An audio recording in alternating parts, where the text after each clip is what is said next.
The hour when the list arrives. Good evening. Settle in. There is nothing to do for the next 4 hours except lie still and let someone else carry the thinking for a while. You know the hour I mean. It is not the hour you go to bed. It is the one that comes afterward, when the house has finished making its noises and the traffic outside has thinned to single cars, and your body is tired in the ordinary way, but your mind has quietly opened a drawer. In that drawer is a list. Nobody wrote it down, nobody has to. It assembles itself out of nothing, the way frost assembles on a window, and it is always the same list. The thing you started and did not finish. The letter you drafted and never sent. The course you paid for and attended twice. The instrument in the cupboard. The business you researched for 6 months. The book, the room, the conversation, the apology, the version of your life you began building at 31 and left standing with the roof off. The list is never a list of your failures. That is what makes it so difficult. Failures are finished. A failure has an ending, and endings can be mourned and set down. What arrives at this hour is different. It is a list of things that are still technically open. Nothing has closed. Nothing has been decided. Every item on it is waiting for you, and every item on it knows your name. And so you lie there and you perform the arithmetic that has never once helped anybody. You are 52, let us say, or 44, or 61. You calculate what remains.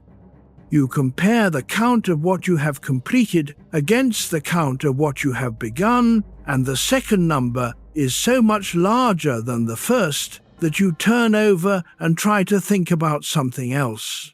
I want to tell you about a man tonight. He was, by most reasonable measures, the most capable human being of whom we have a detailed record. He designed flying machines and studied the way water moves around an obstacle and drew the human heart with an accuracy that nobody would match for 400 years. He is the reason the word polymath still means something. When people want to name the outer limit of what a single mind can do, they say his name, and everyone in the room understands immediately. He finished almost nothing. In a working life of roughly 45 years, he completed perhaps 15 paintings. Some counts put it lower. He published not one page in his lifetime. Not one. He filled thousands of sheets of paper with the most extraordinary observations anyone has ever made about the physical world, and he arranged for exactly none of them to reach another human being while he was alive to see it happen. The largest sculpture he ever attempted was destroyed before it was cast. His most ambitious mural was abandoned half-made and is now entirely lost. His most famous mural began to fall off the wall while he was still walking around Italy.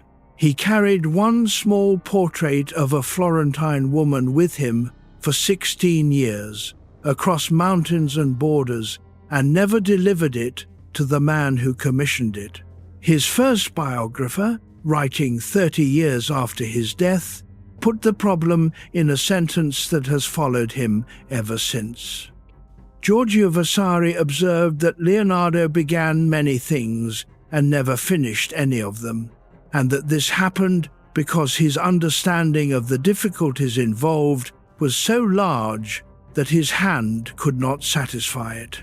That is a devastating thing to have written about you. It is also, I want to suggest to you tonight, not remotely the whole story. And the part Vasari missed is the part that might be of some use to you at this hour. Because here is the fact that sits underneath all of it. The fact I would like you to hold loosely while you fall asleep. The unfinished pages are the thing that survived, not the paintings. The paintings we lost or damaged or argue about. What came through 5 centuries, what we now consider the greatest evidence of what a human mind is capable of, is precisely the material he never completed, never organized, never published, and never showed to anyone. His finished work made him famous. His unfinished work made him immortal. We are going to take this slowly. 4 hours is a great deal of time, and there is no hurry in any of it.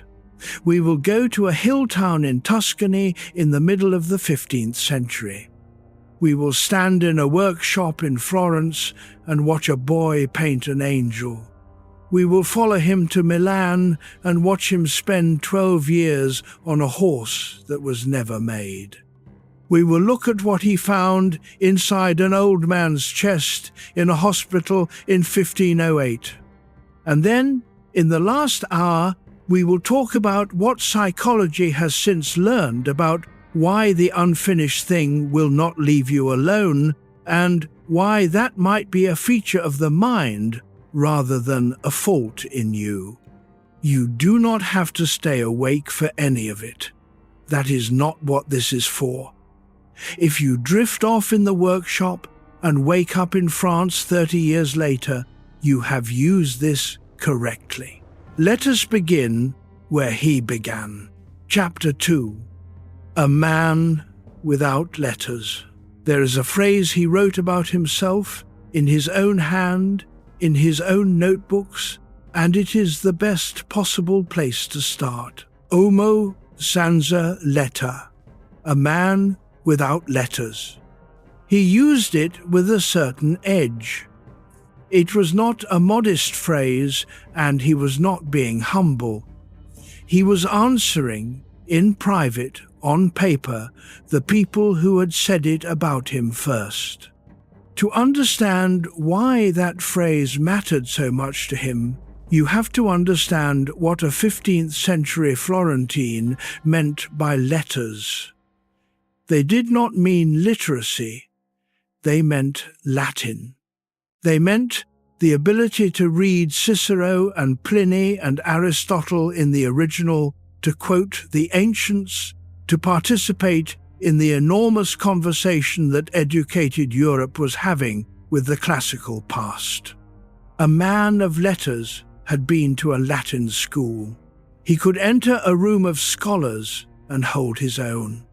He had access to the accumulated written knowledge of 1,000 years. Leonardo did not have that. He had been to an abacus school, a practical school, the kind that trained boys for commerce and taught arithmetic and geometry for merchants. He learned to calculate. He did not learn to read Cicero. He taught himself some Latin later, laboriously, in his 40s, and his notebooks contain the vocabulary lists of a grown man trying to acquire in middle age what other men had absorbed as children. The lists are painful to look at. He never really got there. So when scholars dismissed him, and they did, he wrote his answer down where nobody would see it. His argument was this: they will say that because I have no letters, I cannot properly speak about the things I wish to treat. They do not understand that my subjects are better dealt with through experience than through the words of other men. Experience was the mistress of everyone who wrote well, and so he took her as his mistress too, and would cite her in every case. That is the position of a man who has been shut out of the library and has decided to go and look at the world instead. Now, here is where it becomes psychologically interesting, and where it begins to explain the shape of his whole life. Being shut out of the library was not an accident of poverty. His father was not poor. Ser Piero da Vinci was a notary, a professional man, from a family of notaries going back generations, and he did well enough to end his life in Florence with property and standing. The problem was that Leonardo was illegitimate. He was born on the 15th of April, 1452, in or near the hill town of Vinci, about 20 miles west of Florence. His father was Ser Piero. His mother was a woman named Caterina, about whom we know very little with certainty, which is itself part of the story. They did not marry. Ser Piero married someone else, a girl of 16 from a notarial family. Within roughly a year, Caterina was married off to a local man, a kiln worker, and had other children. Leonardo was acknowledged. He was not hidden. There is a note in his grandfather's hand recording the birth and the baptism had 10 godparents, which is not the mark of a family trying to be discreet. He grew up partly in his grandfather's house in Vinci, in the world of a comfortable rural family, among olive trees and watermills and the particular Tuscan light that never afterwards left his paintings. But the notarial guild did not accept illegitimate sons. That door was shut before he could walk. He could not be what his father was. He could not follow the family trade that had defined the family for 4 generations. And the university and the Latin education that fed it was similarly not for him. So consider what that does to a life. Every path that leads through an institution is closed. Every path that leads through a credential is closed. What remains open is the path that leads through your hands and your eyes and the workshop and the trades and the guild of painters, which was a considerably less exalted thing in 1466 than we imagine it to be now. Painters were craftsmen. They ground pigment. They were closer to a good cabinet maker than to a professor. And so, a boy with possibly the most capacious mind of the millennium was rooted by an accident of his parents' marital status, away from every structure that might have organized him. I want you to sit with that for a moment, because it is the first key. Institutions finish things. That is one of the main things institutions are for. A university makes you submit a thesis by a date. A guild makes you produce a masterpiece to a standard. A publisher sets a deadline and prints the book whether or not you are ready. A profession has a sequence, and the sequence has an end. And the end is enforced by other people who will be annoyed with you if you do not reach it. Leonardo lived his entire life outside all of that. He answered to patrons, which is not the same thing at all, because a patron can be charmed, delayed, apologized to, and eventually abandoned. He never had a supervisor. He never had a colleague of equal rank who could say, "This is finished now, stop." He had only himself and the standard in his own head, and the standard in his own head was not reachable. There is a version of this in your life too, and you probably already know what it is. The things you have finished are almost all things somebody else was waiting for. The things sitting open in the drawer are almost all things nobody is waiting for but you. Hold that thought. We will come back to it in 3 hours. Chapter 3. The Village on the Hill. Let us go and stand in Vinci for a while, because the landscape matters more than it usually does. Vinci in the 1450s was a small fortified town on a slope in the hills between Florence and the sea, in a region called Montalbano, olive terraces, vines, chestnut woods higher up, streams that ran hard in spring and dried in August, watermills grinding grain along the Vincio, a castle with a tower, a few hundred people, most of whom worked land they did not own. The family property was at Anciano, a farmhouse up the hill from the town, and this is where tradition places the birth, though the evidence is thinner than the tourist signs suggest. What is not in doubt is that he spent a great deal of his childhood in that landscape with a large amount of unsupervised time. That is not a small detail. An illegitimate child in a comfortable rural household in the 15th century occupied a strange position. He was not a servant. He was not being trained for anything. Nobody had a curriculum for him. His father was largely in Florence, working. His mother was in another household with other children. He was in his grandfather's house and then his uncle's orbit, and his uncle Francesco seems to have been a man with no particular ambition who liked the countryside, which may have been the luckiest thing that ever happened to European art. So the boy had years, whole years, of looking at things. You can find that in the notebooks 50 years later with an almost unnerving directness. He writes about the way water strikes an obstacle and curls back on itself, and the description is not something you get from a book. It is something you get from lying on a bank watching a stream for a very long time as a child, and then, decades on, still being able to see it. He writes about birds, not poetically, mechanically. The angle of a wing on the downstroke, how a kite adjusts its tail to turn, how a bird uses a rising current to gain height without beating its wings at all.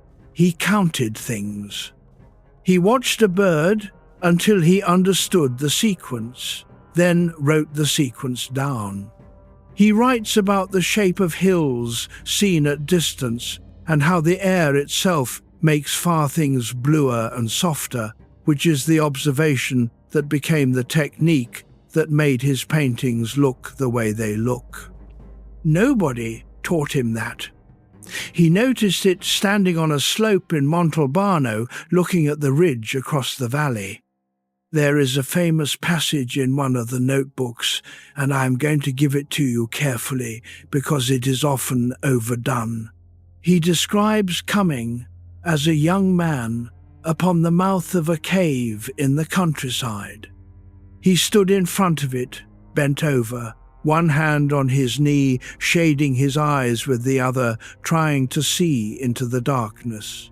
And two emotions arrived in him at once. Fear of the threatening dark cavern, and desire to see whether there might be some marvelous thing within. Fear and desire arriving together in front of an opening. I do not want to make that carry more than it can, but it is a genuinely useful description of a temperament, and it is his own. He is the sort of person for whom the unknown produces not one feeling, but two simultaneously, and the second one always wins. That temperament is wonderful for beginning things. It is not, as we will see, especially helpful for ending them, because here is what a mind like that does when it is given a task. It starts the task. And the task, being a real thing in the physical world, immediately opens onto three other questions the task did not intend to raise. And each of those questions is a cave mouth. And fear and desire arrive together, and desire wins. And now you are 20 feet down a side passage with a lamp, and the original task is sitting back at the entrance in the daylight, exactly as unfinished as when you left it.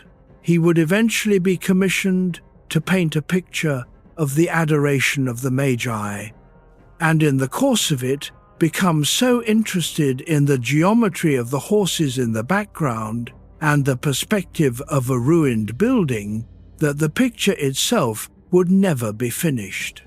He would be asked to make a bronze horse and would end up writing a treatise on the casting of bronze. He would be asked to paint the Last Supper and would spend his time inventing a way of painting it that had never been tried, which is why it is not there anymore. The cave always won. Around 1466, when he was about 14, his father took him to Florence and placed him in a workshop. And whatever else you want to say about Sir Piero da Vinci, who by most accounts was a busy, practical, somewhat distant man who married 4 times and had many other children, he did this one thing exactly right. He put the boy with Andrea del Verrocchio. Chapter 4. The Notary's Son Who Could Not Be a Notary. Before we go into the workshop, stay with the father for one more chapter, because there is something here worth your attention at this hour of the night. Ser Piero da Vinci was a successful man. He became a notary to the Signoria, the governing body of Florence. He had clients among the great religious houses and eventually among the Medici circle. He owned property. He was, in the ordinary language of achievement, someone who finished things. A notary's entire professional existence consists of completing documents, contracts, wills, inventories, deeds. Each one begun, each one drawn up correctly, each one signed and sealed and filed. Thousands of them. A life measured in completed instruments. He had, in the end, at least 11 children who survived from his later marriages. Leonardo was the first, and for about 24 years, the only one. And then the legitimate sons began to arrive. When Ser Piero died in 1504 intestate, Leonardo was left nothing. There was litigation with the half-brothers. He was in his 50s by then, already famous, and he was in court arguing with much younger men about a share of a Tuscan inheritance he was never going to get. There is a note in one of the manuscripts, written in his hand, recording his father's death. It is oddly repetitive. He writes the date and gets the day of the week muddled, and writes it again. It has the flatness of something set down by someone who does not know what he is supposed to feel, and so simply records the facts twice. Now, why does this matter to you tonight? Because a great deal of what we call not finishing things is actually a quarrel with somebody's standard, and quite often that somebody is not present in the room and has not been for many years. Here is a man who could not enter his father's profession, could not carry his father's name in the way his half-brothers would, could not be measured on his father's scale, and who spent his life producing work of a kind that has no completion criteria at all. There is no moment at which the study of water is finished. There is no point at which you have understood the flight of birds. You cannot file a completed instrument for the anatomy of the human heart. He chose, or was pushed toward, a category of work where the notary's satisfaction is structurally unavailable. I am not going to tell you that he did it on purpose, or that it was a wound, or that we can read his psychology backwards from his biography like a detective. In the last hour, we're going to look at what happened when somebody very famous tried exactly that with Leonardo and got it embarrassingly wrong, and I want you to have that caution in place before we do any of it. What I will say is smaller and safer, and you can test it against your own life while you lie there. Some things are unfinishable by their nature, and a person can be drawn to unfinishable work for reasons that have nothing to do with laziness or fear, and everything to do with what kind of question actually interests them. Consider the difference between two sentences. I did not finish it, and it does not have a finish. The list that arrives in your drawer at 2 a.m. does not distinguish between those. It puts them in the same column. The novel you abandoned in chapter 4 sits on that list right next to your ongoing attempt to be a decent parent, or to understand your own mind, or to stay curious about the world, and the list marks all of them incomplete, as though they were the same kind of thing. They are not the same kind of thing. Some of what you have not finished, you have not finished. That is real, and we are not going to pretend otherwise. But a good deal of what sits on that list was never a task. It was a direction, and a direction cannot be completed, only travelled, and the fact that you are still travelling it at 52 is not evidence of failure. It is evidence that you chose a large enough question that it did not run out. Leonardo chose questions that did not run out. That is a decision with a cost, and we will be honest about the cost tonight, because there was a real one, and he felt it. But it is a different cost from the one Vasari described, and it is worth telling them apart before you sleep. Let us go into the workshop now. Florence, around 1466. The boy is 14, and he is about to meet the man who will teach him everything, and then, according to a story that may or may not be true, quietly stop painting altogether. Chapter 5. The Workshop of Andrea del Verrocchio. Imagine a large ground-floor room off a Florentine street, open at the front, with the noise of the city coming in. It smells of linseed oil and hot metal and sawdust. There is a furnace at the back for bronze. There are boys grinding pigment with stone mullers on stone slabs, which is tedious and takes hours and is what you do for your first year or two. There are panels being prepared with layer after layer of gesso, sanded smooth between coats. Somebody is carving a frame, somebody is modeling in clay. There are drawings pinned up and drawings in folders and drawings being copied by apprentices, because copying the master's drawings is how you learn to see.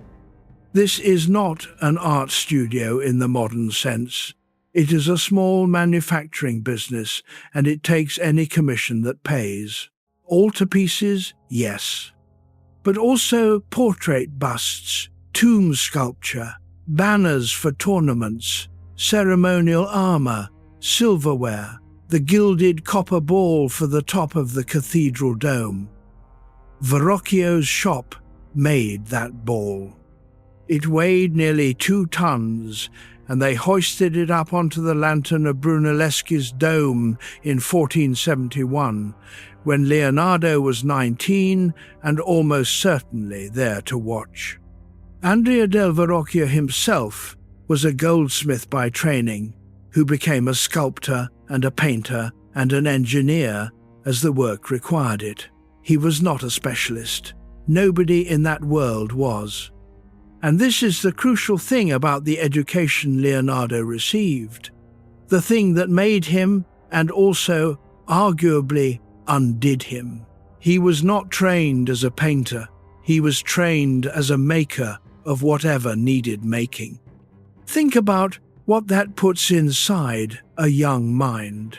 He learned to cast bronze, which means he learned metallurgy and furnace design, and the behavior of molten metal, and how to build the armature and the mold and the vents.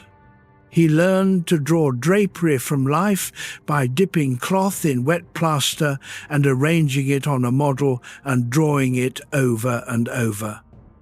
He learned anatomy the way sculptors learn it, from the outside, muscle by muscle. He learned perspective as a practical geometry. He learned to build the machines that lifted 2 tons of gilded copper 400 feet into the air, which means pulleys and gearing and the strength of ropes. And every one of those was a cave mouth. There is one panel that comes out of this period, and it is the one everybody tells you about, so let us handle it carefully. The baptism of Christ, now in the Uffizi, is a Verrocchio workshop painting from the early 1470s. Christ stands in the Jordan. John baptizes him. 2 angels kneel at the left, holding the robes. And one of those angels, the one on the far left, in 3/4 view, looking up and away, is not like anything else in the picture. It is softer. The light on the face behaves differently. The hair is not drawn as pattern, but as something that has weight and falls. The painting technique is oil, handled with a subtlety that the rest of the panel in tempera does not have. And the landscape behind, the misty river valley receding into blue, has that quality of air made visible that you cannot really unsee once you have noticed it. That angel is Leonardo. This is not seriously disputed. He was around 20. Vasari, writing 80 years later, added the story that everybody now repeats. He said that when Verrocchio saw the angel his young assistant had painted, he was so ashamed that a child understood color better than he did that he never touched a brush again. I want to be straight with you about that story. It is almost certainly too neat. Verrocchio went on to run a major workshop for another 16 years and to produce the greatest equestrian bronze of the age, the Colleoni monument in Venice, which he was working on when he died. He did not retire in humiliation. Vasari liked a shapely anecdote, and this is one of his shapeliest. But underneath the embroidery there is probably something real, and it is this.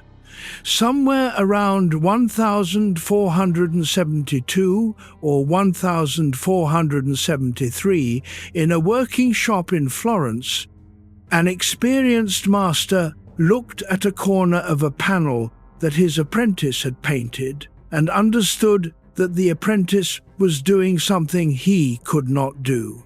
And the apprentice, at 20, understood it too.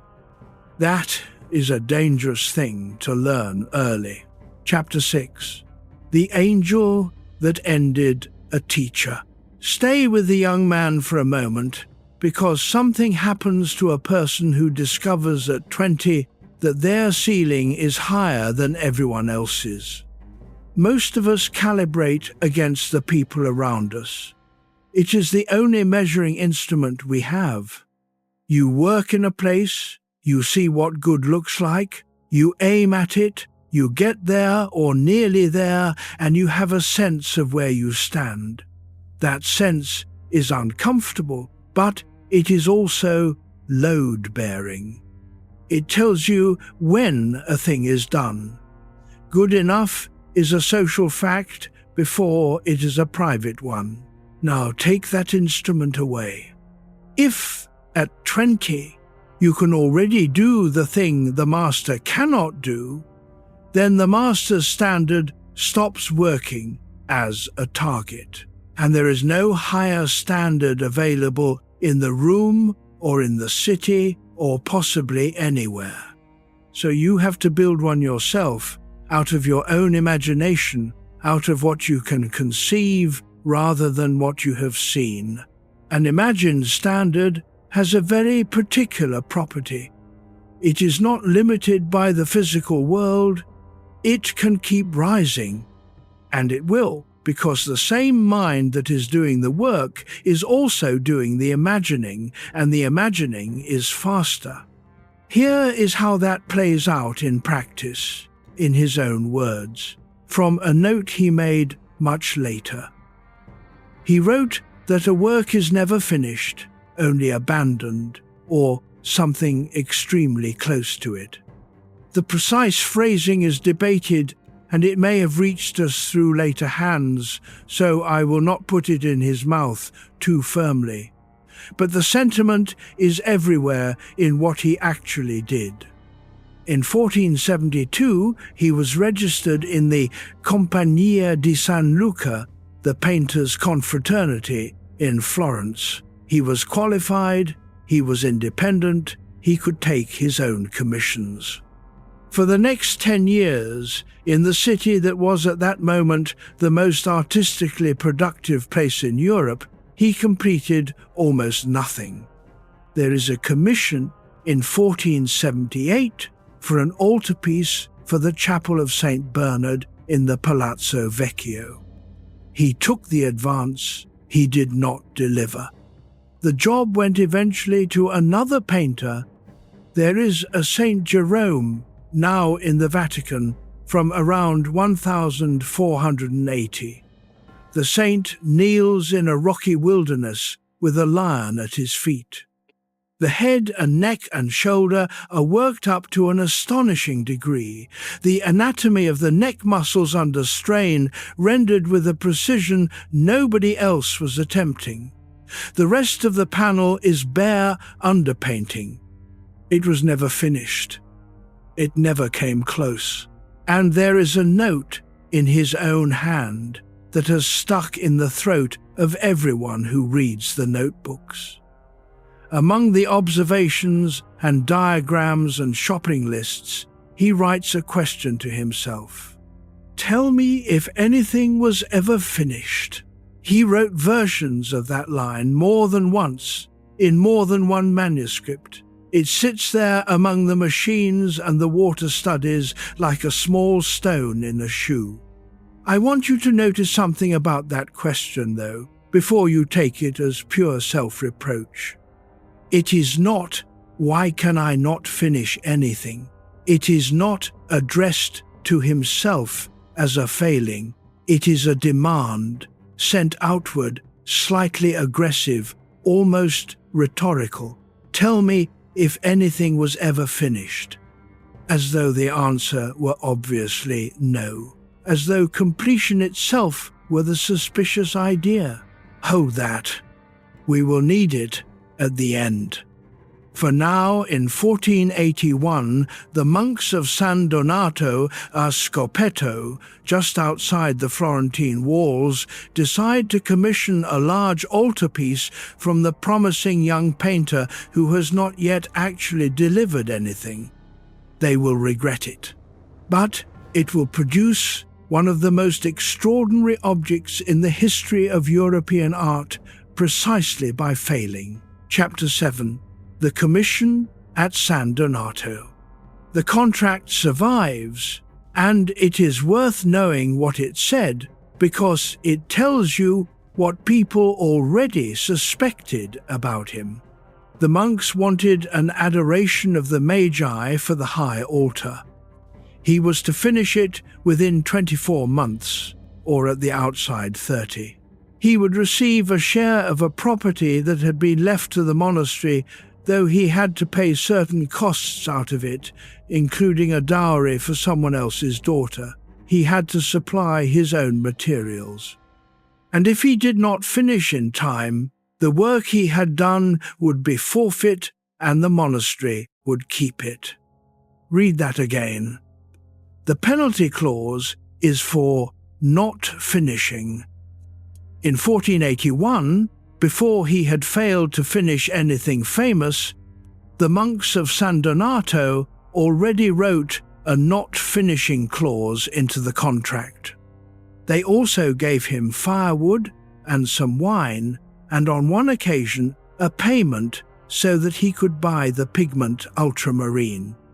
There are little entries in the monastery's accounts: a load of wood, a barrel, money for colours. It is oddly touching, this record of a religious house patiently supplying a young man they were quite sure was going to let them down. He worked on it for about a year. What he produced is now in the Uffizi, and it is one of the strangest things you can look at.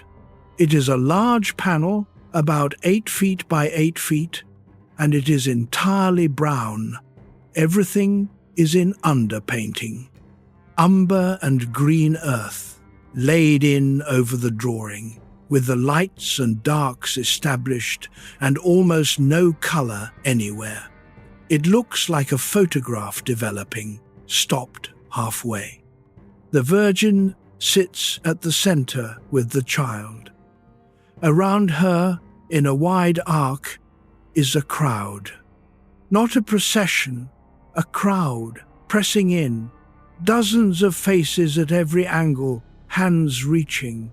An old man's head bowed almost to the ground.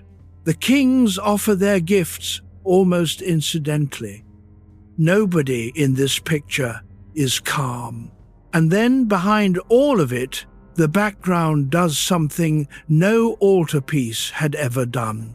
There is a ruined classical building with a great staircase going up into nothing. And on the right, horses. Horses rearing, fighting, a battle happening in the far distance of a nativity scene. Men on horseback in violent motion where you would normally find a quiet landscape and some shepherds. Recent technical study of the underdrawing has shown just how far he went. Beneath the brown paint, there are more horses, more figures, a whole architecture of scaffolding and stairs, camels, an elephant in some readings, people climbing, animals, all drawn with tremendous energy and almost none of it carried up into the paint. He was not painting an adoration. He was working out how to represent a crowd of human beings, each having a different emotional reaction to the same event, in depth, in motion, with correct perspective in a single frame. That is not a 24-month problem. That is a problem for a career and arguably for a discipline.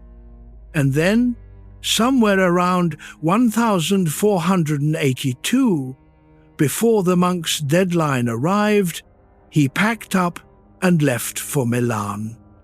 He did not finish it. He never came back to it. 14 years later, the monastery quietly commissioned a completely different adoration from Filippino Lippi, who delivered a perfectly good, perfectly finished, perfectly ordinary painting that hardly anybody has ever crossed a room to see. Chapter 8. The Adoration That Was Never Adored. I want to slow down here because this panel is the clearest example in his whole life of the thing I am trying to show you tonight, and it is worth sitting with in the dark. By every ordinary standard, the Adoration of the Magi is a failure. It was commissioned, paid for in kind, never completed, never installed, never used for the purpose it existed to serve. No mass was ever said in front of it. The monks got nothing. The contract was breached. If you were the prior of San Donato in 1483, this was simply money and wood and wine gone into a hole. And yet, go into the Uffizi today.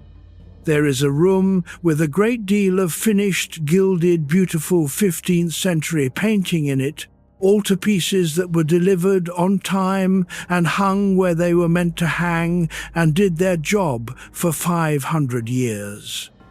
And people walk past all of it to stand in front of the brown one. Why? Partly because it is unbearably alive. The energy in that crowd, the sense of a real event happening to real bodies, is more present in the underpainting than it is in almost any finished picture of the period. The brown monochrome strips away the decoration and leaves the structure, and the structure is astonishing. But there is something else, and it is the thing that will matter to you at 3 in the morning. An unfinished work shows you the thinking. A finished work is a conclusion. It presents its answer and conceals the process by which the answer was reached. That is what finishing largely consists of. You paint over the false starts. You resolve the ambiguities. You choose one of the 4 possible arrangements, and you make the other 3 invisible. The polish is, in a real sense, a covering up. The Adoration never got covered up. So you can see him thinking. You can see the horses he was still arguing with. You can see where he changed his mind about a figure and left both versions faintly present. You can watch a mind at work in a way that a finished painting will never let you do. We prize this now. We build whole exhibitions around underdrawings and sketchbooks and the abandoned versions. We scan finished paintings with infrared specifically to get back to the unfinished state underneath, because that is where the person is. He could not have known that. In 1482, an unfinished altarpiece was simply a debt and an embarrassment. But I would like you to consider quietly, without doing anything about it tonight, that some of what is on your list may be in this category. Not everything. I am not going to tell you that every abandoned project is secretly a masterpiece. Most abandoned projects are just abandoned, and some of them were abandoned for excellent reasons, and 1 or 2 of them you should probably go back to. But some of what you did not finish is legible in a way your finished work is not. The people who know you best often know you through the things you were in the middle of. The half-built thing in the garage tells them what you love. The 40 pages tell them how you think. Your completed, delivered, signed-off work tells them what you can be relied upon to produce, which is a much smaller and much less interesting fact about a person. He left Florence around 1482 and went north to the largest and richest court in Italy to sell himself to a duke. And the way he did it is one of the great documents of self-presentation in the language. Chapter 9. The Letter to Ludovico Sforza. Among the thousands of surviving sheets, there is a draft of a letter. It is written left to right in a formal hand, probably taken down by a scribe or copied out fair, which is worth noting because it is not the mirror writing he used for himself. This one was meant to be read by somebody else. It is addressed in effect to Ludovico Sforza, called Il Moro, who ruled Milan. Milan in 1482 was a different proposition from Florence. Florence was a republic of merchants and bankers, competitive, argumentative, full of artists undercutting each other. Milan was a court. It had a standing army, a treasury, a duke with absolute authority and an appetite for magnificence, and it was under constant military pressure from every direction. Leonardo had worked out what such a place buys. The letter has 10 numbered paragraphs. I will give you the shape of them. 1. He can make portable bridges, extremely light and strong, easy to carry for pursuing an enemy or escaping one, and others that are fireproof and can be raised and lowered. 2. In a siege, he knows how to remove the water from moats and how to make an infinite number of scaling ladders and other instruments. 3.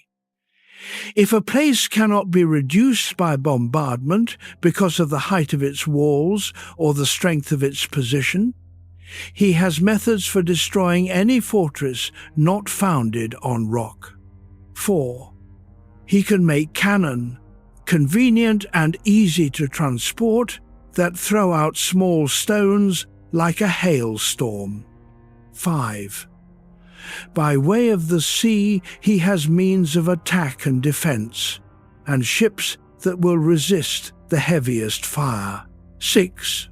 He can make covered ways and tunnels without noise to reach a designated point, even if it means passing under a river. 7. He can make covered chariots, safe and unassailable, which will enter the ranks of the enemy with their artillery, and behind them the infantry can follow unharmed. 8. If required, he can make bombards and mortars of the most beautiful and useful shapes, quite different from those in common use. 9. Where the use of cannon is impossible, he can supply catapults and engines of wonderful efficacy not in general use, adapted to the circumstances. And then, 10. In times of peace, he says, he believes he can give perfect satisfaction and equal any other in architecture, in the construction of buildings both public and private, and in conducting water from one place to another. Also, he can carry out sculpture in marble, bronze, and clay. Also, in painting, he can do as much as anyone, whoever he may be. That is the sequence. 9 paragraphs of weapons, and then, almost as a postscript, "Oh, and I am the greatest painter alive." I find that letter more revealing than any portrait of him. Consider what he is actually saying. He is telling a warlord that his real value is military engineering, and quietly filing the thing history remembers him for at the bottom of the list, after the tunnels and the moats. And here is the part that undoes me slightly. Almost none of the 9 had been built. He had made drawings. He had thought hard. Some of the devices, examined by engineers in the centuries since, would not have worked, and some are adaptations of designs already circulating in the treatises of Taccola and Francesco di Giorgio. He was selling the plan for the thing as he would for the rest of his life. The plan was genuinely brilliant, and the thing was, mostly, not going to exist. He closes by offering to undertake the bronze horse. Chapter 10. 10 numbered promises. The closing offer of that letter deserves its own attention, because it committed him to the largest single failure of his life, and he made the offer voluntarily. Ludovico's father, Francesco Sforza, had been a mercenary captain who seized Milan and founded the dynasty. A monumental bronze equestrian statue of the father would legitimize the son. It would say, in the most permanent available medium, that the Sforza were not adventurers, but rulers. There was a problem, and everyone knew it. Equestrian bronzes are extraordinarily difficult. A horse stands on 4 thin legs and carries an enormous mass above them. In bronze, at scale, the metal must be poured into a mold in a single continuous operation, because a seam is a weakness and a cooling boundary is a crack. The 2 great precedents, Donatello's Gattamelata in Padua and Verrocchio's Colleoni in Venice, were each roughly life-size or a little over, around 11 or 12 feet. Leonardo proposed one over 20 feet high. He worked on it, on and off, for something like 12 years. The notebooks from the Milan period are full of it. Studies of horses from life, from the ducal stables, drawn again and again, the proportions measured and recorded numerically, the legs and shoulders analyzed. Then the engineering. How to build the armature, how to make the mold in sections, how to bury the mold in a pit so the earth supports it against the pressure of the metal, how to arrange the furnaces so that enough bronze could be melted at once and delivered fast enough before any of it began to set, where to put the vents so the gases escape, how to cast it upside down. He designed the pit, the frames, the hoists, the iron reinforcements. Nobody had ever attempted anything on this scale. He was inventing the process from first principles, in his own head, on paper, and in 1493, for the wedding celebrations of Ludovico's niece, he exhibited the full-size clay model in the courtyard of the Castello Sforzesco. By every account, it was overwhelming.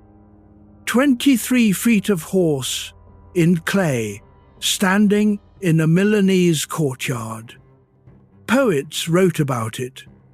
People came to see it. It was, at that moment, the largest equestrian figure anyone had made since antiquity, and it existed, and it was his. Around 80 tons of bronze, or 70, the figure varies in different sources, had been assembled for the casting. He had done the impossible part. He had solved the horse. All that remained was to pour it. And this is where history walks into the room and takes the metal away. Chapter 11. The bronze that became canon. In 1494, Charles VIII of France came over the Alps with an army. The Italian peninsula in the 1490s was a collection of states that had spent a century balancing each other in a system of shifting alliances, and the arrival of a large, modern French army with a serious siege train, broke the system permanently. What followed were the Italian Wars, which ran for decades and ended with the country under foreign domination. Ludovico Sforza had, in a piece of statecraft he would regret for the rest of his life, encouraged the French to come, for reasons of his own dynastic security. And now there was an army in Italy, and Milan needed guns. Bronze makes cannon. That is what bronze was principally for. The tons of metal sitting in Milan waiting to become a horse were, in the autumn of 1494, the most useful strategic reserve the duchy possessed. Ludovico sent it to Ercole d'Este, the Duke of Ferrara, his relative by marriage, to be cast into artillery. Leonardo recorded this. There is a line in a draft of a letter, and it is one of the few places in the whole vast archive where you can hear him being hurt. Of the horse, he wrote, "I will say nothing because I know the times." That is all. He knows what is happening in the world. He is not going to make a scene about a statue while an army is crossing the country. But he writes it down. In a letter he is drafting to the man who took the metal, and the restraint in it is the loudest thing on the page. 12 years. The anatomy of horses worked out from life. The casting method invented from nothing. The pit, the furnaces, the mould, the vents, the clay colossus standing in the courtyard with poets writing verses about it, and the bronze goes to Ferrara to be made into guns, and the guns do not even save Milan.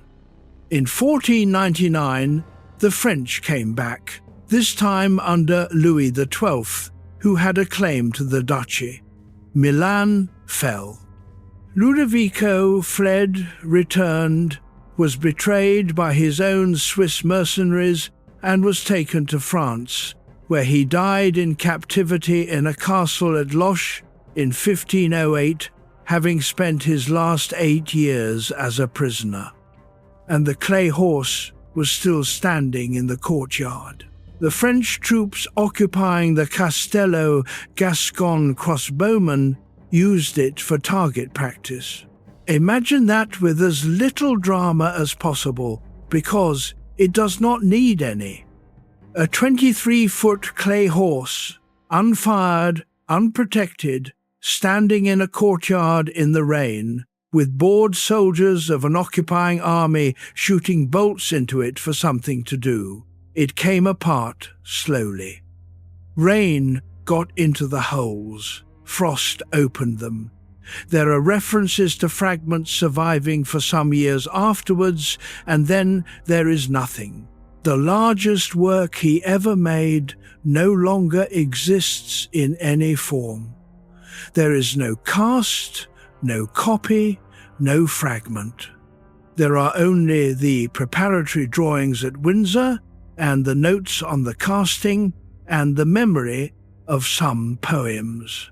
12 years of the middle of his working life. Chapter 12. The Arithmetic of a Wasted Decade. Lie still for a minute, and let us do the accounting honestly, because I do not want to hand you a comfortable story with the hard part cut out. Between roughly 1482 and 1499, he was in Milan. That is 17 years, from age 30 to age 47. The absolute center of a working life. What was produced? The Sforza horse, destroyed, no trace. The Last Supper, which we are about to come to, and which began falling off its wall within 20 years.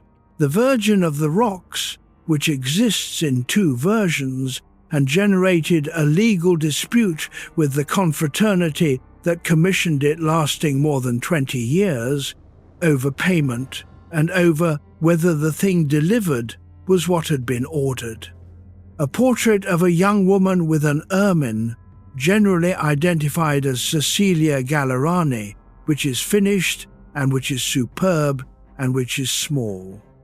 A quantity of court work, costumes, a mechanical lion, possibly later, pageants, a revolving stage for a mask with a mountain that opened, decorative schemes in the Castello, designs for the Cathedral Tiburio that were not adopted, studies for an ideal city with separated levels of traffic after plague killed a large part of the population which were never built, canal and hydraulic schemes. Thousands of pages of notes. That is 17 years. If you are keeping the kind of ledger the world keeps, this is a poor return. A duke paid him a salary, irregularly and often late, and what the duke got for it was one meal scene on a refectory wall that started to go wrong almost immediately, and a clay horse that soldiers shot to pieces.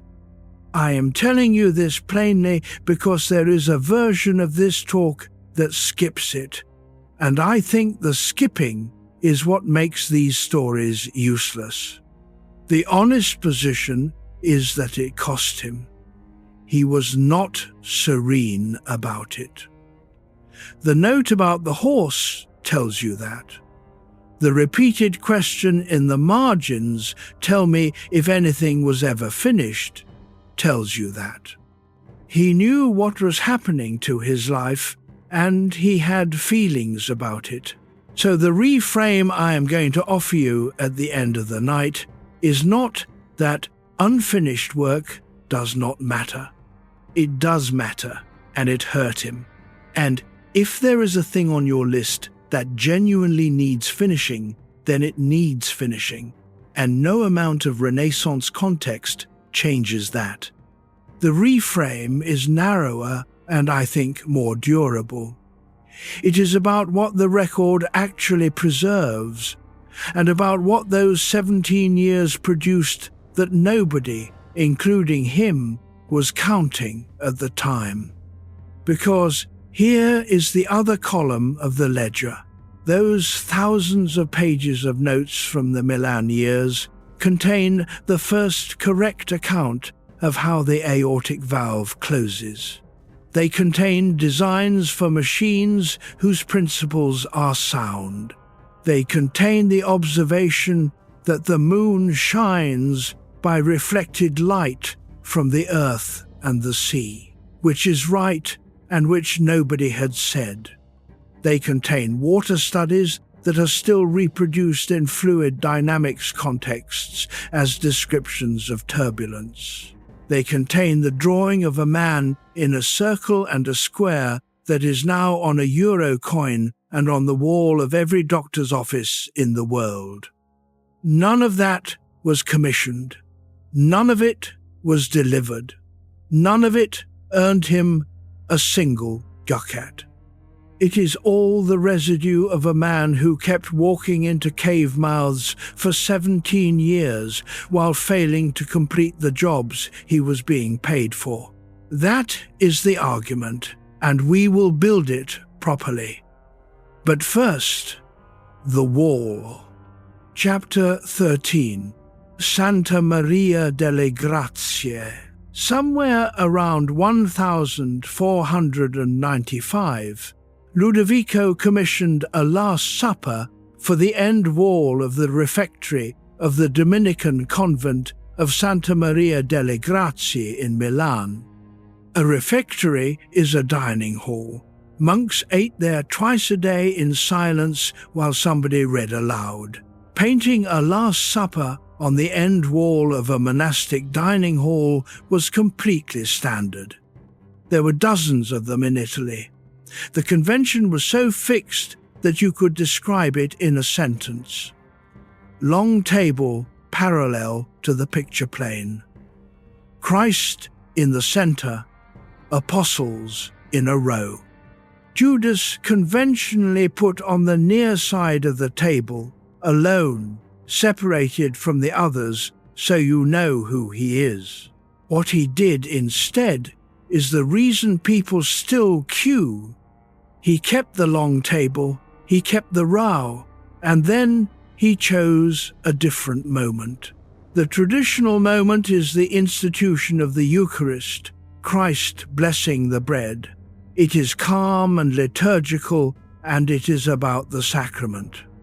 He chose the moment a few seconds earlier, the moment when Christ has just said that one of the men at this table will betray him, and the sentence has landed, and the room has not yet recovered. So the picture is not a sacrament, it is a room full of men reacting. They are arranged in 4 groups of 3, and every one of the 12 is doing something different with the news. One recoils, one demands to know who, one spreads his hands to insist it is not him, one leans across to ask another. Peter pushes forward with a knife in his hand, already angry. John slumps sideways. And Judas, and this is the move that changes everything, is not isolated on the near side of the table. He is in the group, on the same side as everyone else, third from Christ, leaning back into shadow, with his elbow knocking the salt and his hand closed around a small bag. He has put the traitor inside the group. You have to find him. Everyone at that table is a suspect for a second, which is exactly the psychological content of the moment being depicted. That is not a decorative decision. That is the same problem he was chewing on in the Adoration of the Magi 15 years earlier. How do you show a number of human beings, each having a distinct interior reaction to one shared event? He had been working on that question, on and off, for a decade and a half. Here, he solved it. The perspective converges on Christ's right temple. The room in the painting extends the real room of the refectory, so that from the right position, the monks eating their dinner were in the same architectural space as the table. The light in the painting comes from the left, matching the real windows in the real wall. It is, by any measure, one of the 2 or 3 most important paintings ever made in Europe, and he painted it in a way that guaranteed it would not survive. Chapter 14. The technique he invented and should not have. To understand what he did, you have to understand what he refused to do. True fresco, buon fresco, works like this. You plaster a section of wall. While the plaster is still wet, you paint into it with pigment in water. As the plaster cures, a chemical reaction occurs and the pigment becomes part of the wall itself, bound into the calcium carbonate. It is astonishingly durable. Fresco from the 14th century is still on walls today. The cost is absolute. You must paint only as much as you can complete before the plaster sets, which is 1 working day. That area is called a giornata, a day's work. You must know exactly what you are doing before you start. You must work fast and confidently and without hesitation, and you cannot revise. And once it is dry, it is in the wall. And. To change anything, you chip out the plaster and start that section again. Fresco is a medium for people who finish. Now consider the man we have been following for the last hour. The man who works on a panel for a year and leaves it brown.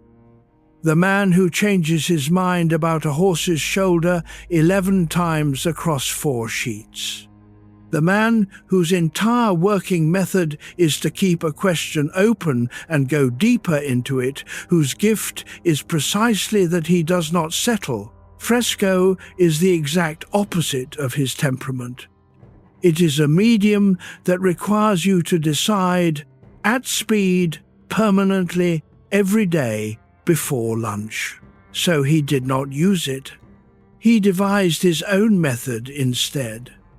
He sealed the dry wall with a ground and painted on top of it with a mixture involving oil and tempera. Analysis over the last century has gone back and forth on the precise recipe, and I am not going to pretend it is settled. What matters is the principle.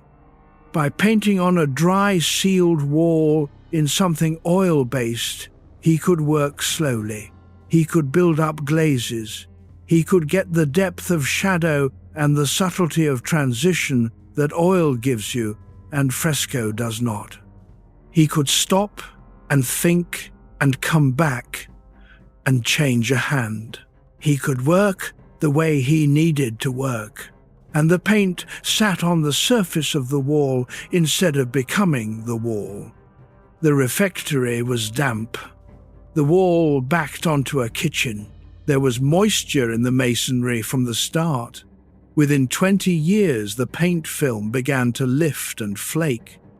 Antonio de Beatis, secretary to a visiting cardinal, saw it in 1517 and noted that it was beginning to be ruined. That is, 20 years after completion. Leonardo was alive in France and had another 2 years to live. By the time Vasari saw it in the middle of the century, he described it memorably as reduced to a blur, so damaged that nothing could be made out.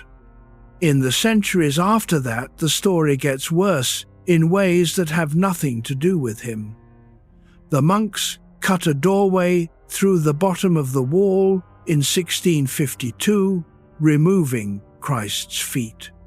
It was repainted by restorers repeatedly, each of them adding their own guesses. It was used as a stable during the Napoleonic occupation. In August 1943, a bomb took the roof off the refectory and part of a wall, and the painting survived behind sandbags with the sky open above it. The restoration that finished in 1999 took 21 years and removed everything that was not original, which turned out to be most of the surface. What is on that wall today is, in places, a very small percentage of his actual paint. He chose a method that let him work the way his mind worked, and the cost of that choice was the painting itself. That is not carelessness. It is something much more interesting and much closer to home. Chapter 15. Bandello watches him work. We have an eyewitness. This is rare and precious, and I want to give it to you properly. Matteo Bandello was a young man at Santa Maria delle Grazie during the years the painting was being made. His uncle was the prior. He grew up to be a writer of novellas, and in the preface to one of them, decades later, he described what he had watched. He said that Leonardo would come early, at sunrise, climb up onto the scaffolding, and paint from first light until the light failed, forgetting to eat or drink, painting continuously. And then, he said, for 2 or 3 or 4 days, he would not touch it at all. He would come in and stand for an hour or 2 in front of the wall, arms folded, looking at the figures, criticizing them to himself, and then go away again without lifting a brush. And once, Bandello wrote, in the middle of the day, in the heat, when the sun was at its highest, Leonardo came hurrying from the Corte Vecchia, where he was working on the clay horse, walked straight to the refectory, climbed the scaffold, made 1 or 2 brush strokes, and left. 1 or 2 brush strokes. In the heat of the day, having walked across the city. I find that the single most human detail in the entire biography, something had occurred to him.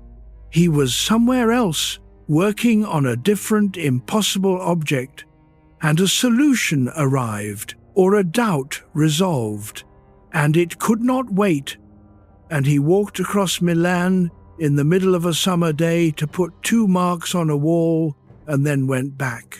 That is not a man who cannot be bothered to finish things. That is a man in the grip of something. The prior, understandably, did not see it this way. He complained to the Duke that the painter was taking too long and spent whole days standing in front of the wall doing nothing. Vasari tells a story, which is probably improved in the telling, that Leonardo explained to Ludovico that he was having difficulty finding a face for Judas, having searched the criminal quarter for a suitable model, and that if a face could not be found, he would use the prior's. Whether or not he said it, the underlying report is corroborated by Bandello, who had no reason to invent it. He worked in bursts of total absorption, separated by long periods of apparently doing nothing which were not nothing. Modern research on creative work has a rather dull vocabulary for this. Incubation, diffuse mode processing. The observation, made repeatedly since the early 20th century, that solutions to structured problems tend to arrive during the pauses rather than during the effort, and that the pause is functionally part of the work. Anyone who has ever solved a problem in the shower knows this without needing a citation.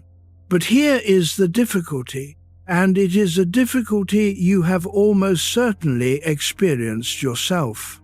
From the outside, incubation and idleness are identical. The prior, looking up at a man standing motionless in front of a wall for 2 hours, cannot tell the difference between deep processing and doing nothing at all. Neither, sometimes, can the man. And neither, at 2 a.m, can you, looking back at a period of your life when it seemed nothing was happening. Some of your unfinished things were fallow. Some were abandoned. From inside the experience they feel the same, and the list in the drawer does not label them. Chapter 16. Watching your best work fail while you are still alive. There is a particular kind of grief available to people who build things, and he got the full dose of it, and I think it is worth naming before we move on. He finished the Last Supper around 1498.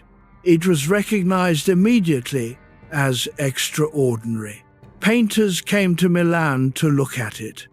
Copies were being made within a few years, and it is largely because of those early copies that we know what parts of it originally looked like, and within roughly 2 decades he could see it deteriorating. He was in Italy and then in France during those years, and it is not certain how often he went back and looked. But the reports were circulating, and de Beatis, who was travelling with the Cardinal who visited Leonardo personally in 1517, recorded that the painting was beginning to spoil. So he knew. Consider the specific quality of that. It is not the ordinary fear that your work will be forgotten after you die, which everybody has, and which is at least abstract. This is watching the thing degrade in front of you in your own lifetime because of a decision you made, for reasons that were good. Because the reasons were good, That is the part that would not let go. He did not use fresco, because fresco would have produced a worse painting. The subtlety of the shadow in the faces, the way the light falls on the tablecloth, the depth of the far wall, are all things oil could do and fresco could not. He made the trade deliberately. He got the painting he wanted and lost the object. I want to leave that there without resolving it, because I think it is one of the true things about making anything. Every method that lets you work in the way that is natural to you also carries the cost of working that way. If you are the kind of person who needs to be able to revise, you will produce something more considered and more fragile. If you are the kind of person who commits fast and cannot look back, you will produce something more robust and less searching. There is no method that gives you both. He knew what he was, and he chose accordingly, and it cost him the wall. In 1499, the French took Milan. Ludovico's court dissolved. The horse was shot to pieces in the courtyard, and a man of 47, with no fortune, no institutional position, and a reputation for not delivering, packed his notebooks and went south, back toward Florence, where he had not finished anything 20 years earlier. The next chapter of his life would contain the most famous painting in the world, a mural that ran down a wall, a rival half his age, and the discovery of what the human heart actually does. Chapter 17. Florence again, and a rival downstairs. He did not go straight back. He wandered. He stopped in Mantua, where Isabella d'Este, the most determined art collector of the age, got him to draw her portrait in chalk. She then spent the next several years writing letters trying to get him to turn it into a painting. She wrote to him. She wrote to his associates. She had intermediaries apply pressure. She offered to let him choose the subject if he did not want to do her portrait. She offered money. She never got the painting. All that survives is the cartoon, the chalk drawing, now in the Louvre, of a woman in profile who is still waiting. He went on to Venice, briefly, where he seems to have advised on defences against the Turks, and then back to Florence in 1500, after 18 years away. Then, in 1502, he did something that surprises people who think of him as a gentle vegetarian who bought caged birds to set them free, which he apparently did. He took a job with Cesare Borgia. Borgia was the son of a pope, and at that moment he was carving a personal state out of central Italy with considerable violence and no discernible scruple. Leonardo travelled with him for about 8 months as military architect and general engineer inspecting fortresses across the Romagna. The output includes one of the most beautiful documents of the Renaissance. It is a map of the town of Imola, drawn as if seen from directly overhead, with every street and building in correct relation, the walls, the moat, the river. Nobody made maps like that. Maps of the period were pictorial, drawn in a sort of oblique view with little houses. This is a modern plan, effectively an aerial photograph made 2 centuries before anyone left the ground, produced by walking the streets with a compass and pacing distances. He did it so that Borgia would know how to defend or attack the town.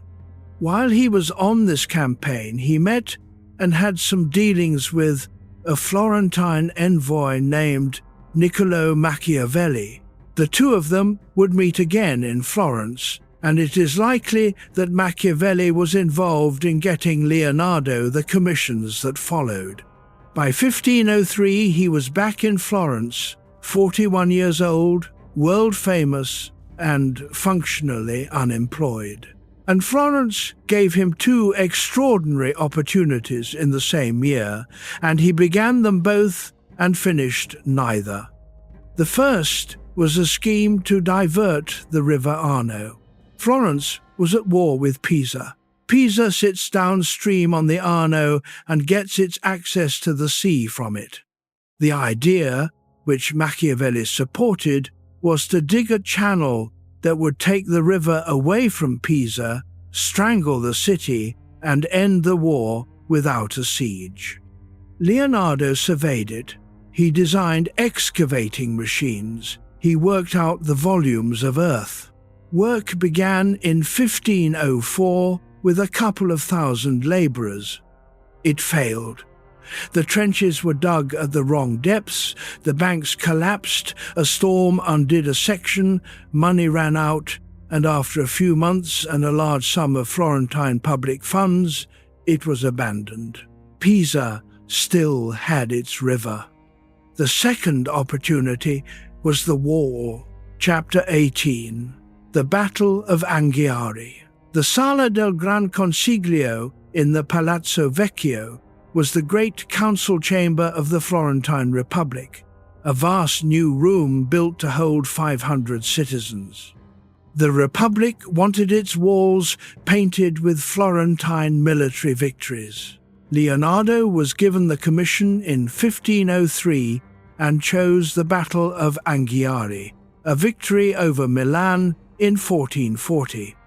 And then, in 1504, the Republic commissioned the opposite wall from Michelangelo Buonarroti, who was 29 years old, had just finished the David, and was the only person in Italy who could be described as his rival. The two of them did not like each other. There is a story recorded later of Leonardo being asked to explain a passage of Dante in the street and deferring to Michelangelo as he passed, and Michelangelo replying with something cutting about a man who had made a model of a horse he could not cast and had been shamed by the Milanese. Whether the exchange happened in those words, the temperature between them is not in doubt. So for a period in 1504 and 1505, the two greatest artists alive were working on opposite walls of the same room, in competition, in public. This ought to be one of the great events in the history of art. Neither wall was ever finished. Neither work survives. Michelangelo got as far as a full-scale cartoon for his Battle of Cassina, a composition of soldiers surprised while bathing, scrambling out of the river for their weapons, which is an ingenious excuse to draw a great many nude male bodies in violent motion. Young artists came to copy it, and it was enormously influential.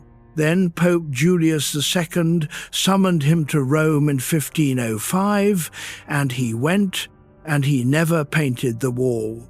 The cartoon was later cut up and dispersed and is lost. Leonardo got further, and further is worse. His subject was the central cavalry engagement, a knot of horsemen fighting over a standard. From the copies we have, it was a scene of appalling violence. 4 horses and 4 riders locked together, mouths open, the horses biting each other, faces distorted with rage, the whole thing a single writhing mass. He had been studying horses for 20 years. He had been studying human expression under extreme emotion since the Adoration.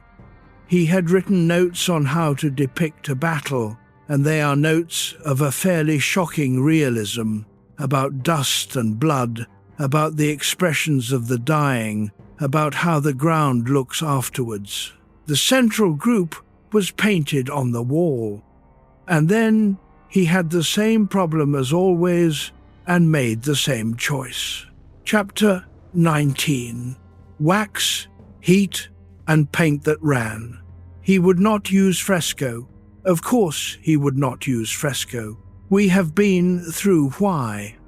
The technique he used at the Palazzo Vecchio is not fully understood, and the accounts we have are frustratingly incomplete. It appears to have involved an oil-based medium applied to a specially prepared ground on the wall in something derived from a method described in Pliny for painting with heated wax. The critical part is that it needed heat to set.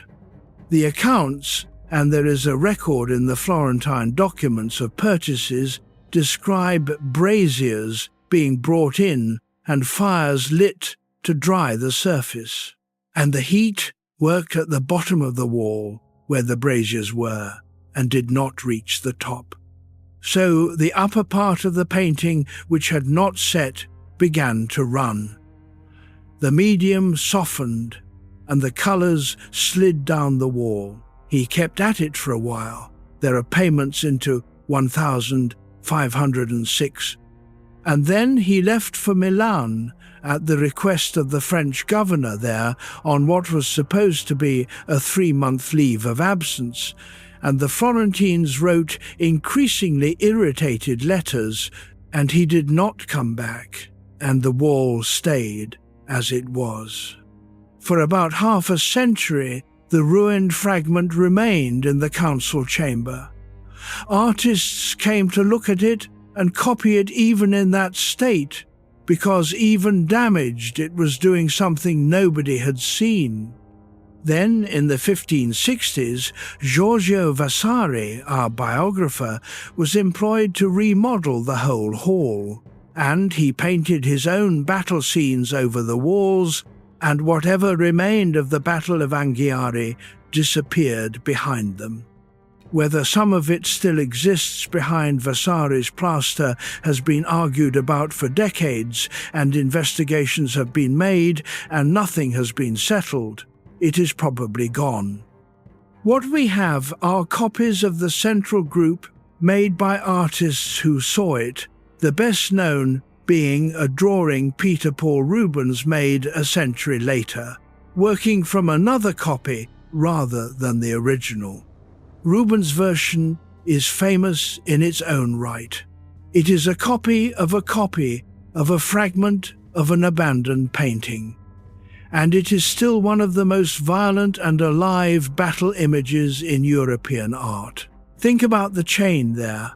4 removes from the source, and it still carries that much charge. So by 1506, at the age of 54, the ledger reads as follows: the horse destroyed, the Adoration abandoned, the Saint Jerome abandoned, the Anghiari ruined and later painted over, the Last Supper already deteriorating, the Arno failed, Isabella d'Este still waiting.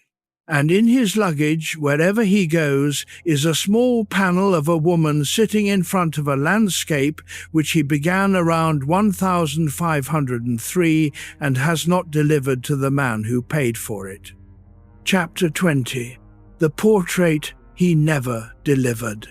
We know when it started because of a note somebody scribbled in a book. In 1503, a Florentine official named Agostino Vespucci was reading a copy of Cicero's letters and wrote a comment in the margin comparing Cicero to Apelles, the great painter of antiquity, and then noting that Leonardo da Vinci was at that moment doing the same thing, and that he was working on the head of Lisa del Giocondo. That marginal note was found in a library in Heidelberg in 2005, and it is the best documentary anchor we have.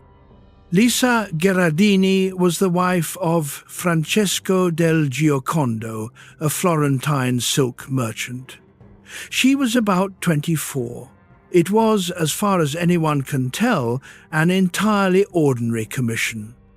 A prosperous merchant wants a portrait of his wife, possibly to mark the birth of a son or the purchase of a house. Leonardo took the commission, and then he kept the painting. He took it with him when he left Florence. He had it in Milan, he had it in Rome. He carried it over the Alps into France in 1516 when he was 64 years old, on a journey by mule through mountain passes. It was with him at Amboise when he died in 1519. Francesco del Giocondo never got the portrait of his wife. 16 years. Think about the physical reality of that. A wooden panel, about 30 by 21 inches, packed and unpacked, carried across a country and then across a mountain range, kept through wars and changes of patron and the collapse of two states. And the reason he kept it, as far as anyone can reconstruct, is that he was still working on it. The technical examinations support this. It is built up in an enormous number of extremely thin glazes, layer upon translucent layer, particularly around the eyes and the corners of the mouth. Analysis of the surface has estimated dozens of layers in places, some of them only a micron or two thick. Each layer had to dry before the next. That is not a technique, it is a habit of return. He kept coming back to it for years, adding almost nothing each time. The effect this produces is the thing everybody argues about. The corners of the mouth and the outer edges of the eyes are deliberately left indistinct, softened into shadow, so that the transitions cannot be pinned down. He called this sfumato, from the Italian for smoke. Without hard edges, the face does not resolve into one fixed expression. Your visual system supplies the missing information, and it supplies something slightly different each time you look and each time you move your eyes. So the famous ambiguity of that expression is not a secret, and it is not a code. It is a direct consequence of a man refusing to draw a definite line at the edge of a mouth for 16 years. He solved the problem of the fixed expression by never finishing the edges. Chapter 21. 16 years in a traveling trunk. Why did he keep it? We do not know, and anyone who tells you they do is selling something. But there are things we can say without inventing. The first is that by the later years it was no longer a commission. Whatever the arrangement with the silk merchant was, it lapsed.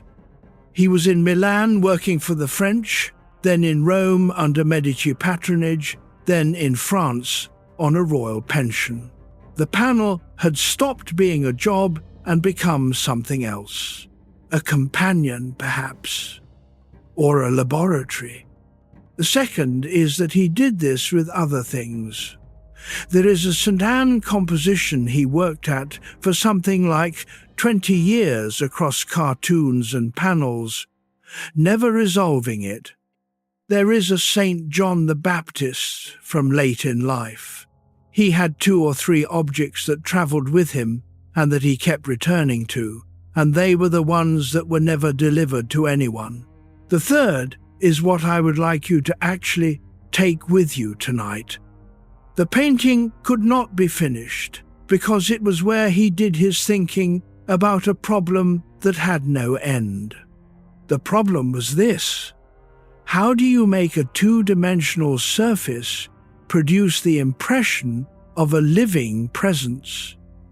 not a likeness, a presence, something that appears to be looking back, that appears to have an interior, that changes when you change. That is not a task with a completion criterion. There is no state of the panel at which the problem is solved and you can stop. Every additional glaze got him fractionally closer to something that does not exist as a finishing line. And so he kept it and worked on it and carried it over the Alps. And it was in the room when he died. Now, here is the turn.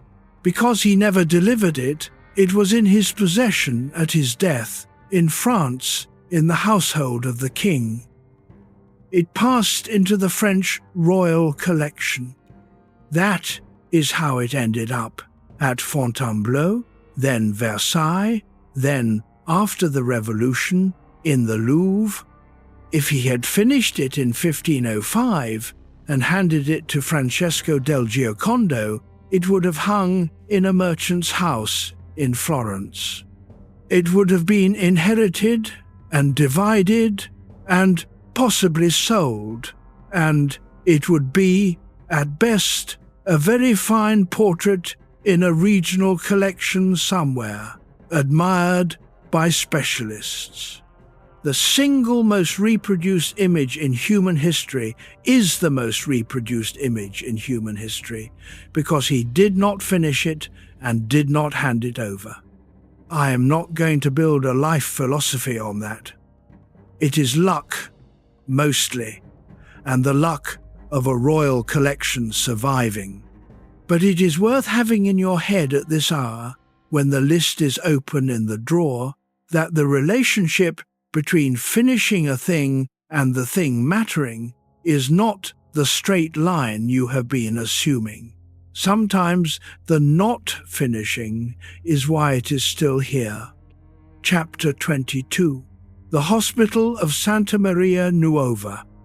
Now we come to the part of his life that I find hardest to talk about calmly, and it happened in the winter of 1507 and 1508 in a hospital in Florence. And it involves an old man whose name we do not know. Santa Maria Nuova was the main hospital of Florence, founded in the 13th century. Leonardo had an account there. He kept money there. He had a connection to the institution over many years, and at some point he obtained permission to work with the bodies of the dead. Understand what dissection meant. It was not routine. It required authorization. It was done, when done at all, usually on executed criminals, usually in a lecture theatre with a physician reading from Galen while a barber surgeon cut, and the purpose of the exercise was to demonstrate that the ancient text was correct. Leonardo did it alone, at night, in a mortuary, in winter, because winter is the only season in which a body remains workable for any length of time. He wrote about the conditions with complete frankness. He said that if you have the love for such things, you may be put off by the nausea, and that if you are not, you may be put off by the fear of spending the night hours in the company of dismembered corpses, and if that does not deter you, you may lack the drawing skill, and if you have that, you may not have the geometry, or the patience, or the method. He said, in one note, that he had dissected more than 30 bodies over his life. He drew what he found. And what he drew is not like anything before it. He invented representational conventions that we still use. He drew the same structure from 4 sides so it could be understood in 3 dimensions. He drew exploded views. He made cross-sections. He injected wax into the ventricles of a brain to obtain a cast of a cavity nobody could see, which is a technique that would not become standard for centuries. And that winter, he met an old man in the hospital who was near the end. Chapter 23. The old man who died talking to him. The account is in his own hand at Windsor, and it is one of the most extraordinary pages of writing to survive from the period. He describes an old man in the hospital a few hours before his death, who told Leonardo that he was more than 100 years old, and that he was aware of no failing in his body other than weakness. They talked. The old man was sitting on a bed at Santa Maria Nuova. He was lucid. He complained of nothing. And then, as Leonardo puts it, sitting there, without any movement or sign of anything amiss, he passed from this life. Leonardo then wrote that he performed an anatomy in order to see the cause of so sweet a death. I want to let that sentence sit for a moment. So sweet a death. Una morte tanto dolce. He had just watched a man die peacefully in front of him after 100 years of life. And his response was not to look away and not to write a poem. His response was to want to know why. What is the mechanism of a death like that? What happens inside a body that simply stops without complaint? And on the same page, in the same session, he wrote down what he found. He described the vessels as having become dried and shrunken and withered. He observed the thickening of the walls of the arteries, restricting the flow, and he specifically noted the state of the vessels of the heart. He compared this old man's tissues to those of a young man of about 2 years old who had died and whom he also examined, and noted that everything was the opposite. What he was describing in a mortuary in Florence around 1508 is arteriosclerosis, the hardening and narrowing of the arteries with age.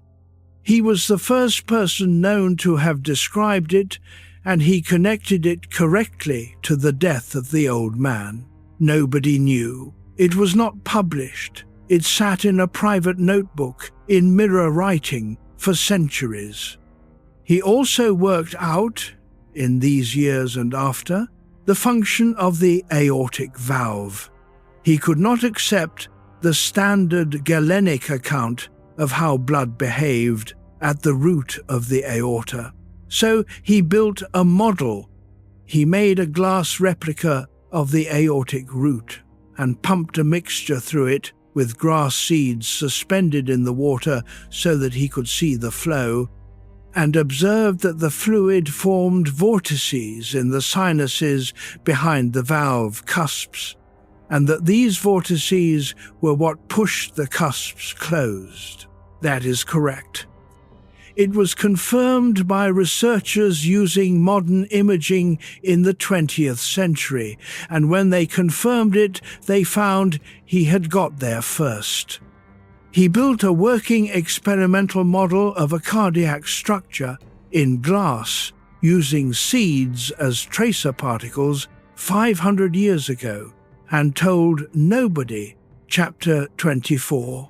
The book that died of plague. There was going to be a book. That is the part that makes the anatomy story genuinely painful rather than simply astonishing. Around 1510 and 1511, he was working in collaboration with a young professor of anatomy at the University of Pavia named Marcantonio della Torre. Della Torre was about 30. He was a serious academic anatomist, part of the movement that was starting to question Galen by actually looking at bodies. The plan, as far as we can reconstruct it, was a treatise on human anatomy.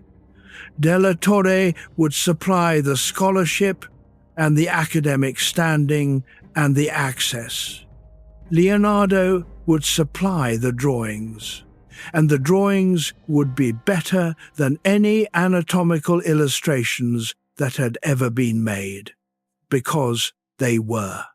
The sheets from this period, now known as Anatomical Manuscript A at Windsor, are the peak, around 240 drawings, and something in the region of 13,000 words of notes made in a burst, and the quality is such that anatomists who look at them now describe them as broadly usable.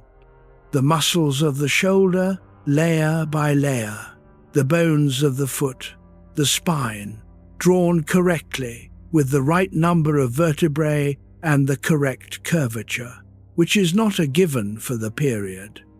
Della Torre died in 1511 in an outbreak of plague. He was about 32, and the book stopped. There was no other collaborator. There was no institution to hand it on to. There was no publisher waiting.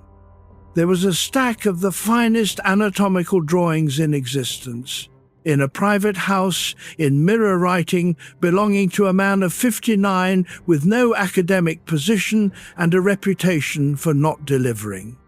He kept the sheets. He added to them for a few more years. And then the anatomical work more or less stops. Now think about what the world lost in that plague year. Andreas Vesalius published On the Fabric of the Human Body in 1543, and it is rightly regarded as the founding text of modern anatomy, and it changed medicine. It appeared 32 years after Della Torre's death. Leonardo's drawings, in most respects, were better. If that treatise had been published in 1512, anatomy would have had its foundation a generation earlier, and its illustrations would have been the finest ever produced. Instead, the sheets went into a chest, and from the chest to a pupil, and from the pupil to an heir who did not care, and were dispersed and cut up and sold, and reached the English royal collection by a route nobody has fully traced, and were not properly published until the 19th and 20th centuries, by which time every single thing on them had been discovered again by somebody else. That is the true cost, and I am not going to soften it. This is the one that should have been finished. Chapter 25. Bluma, Zeigarnik, and the Waiter's Memory. We are going to leave the 15th century for a while. It is now the middle of the 1920s in Berlin, and a group of psychologists is sitting in a cafe. The group is centered on Kurt Lewin, one of the most inventive minds in the history of the field, and among his students is a young woman from Lithuania named Bluma Zeigarnik. The story, which has been told so often that it has smoothed into an anecdote, is that they noticed something about the waiter. The waiter took complicated orders from a large group without writing anything down, and delivered them all correctly. But once the bill had been paid, and they asked him about the order again a few minutes later, he could not recall it. It was gone. The moment the transaction closed, the whole structure dropped out of his memory. That observation, or something like it, became an experiment.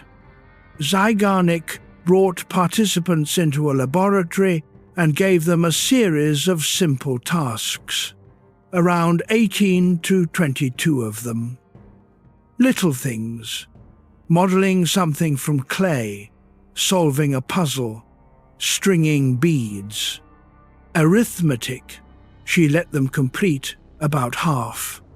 The other half she interrupted, partway through, on a pretext, and moved them on to the next thing. Afterwards, without warning, she asked them to list all the tasks they could remember.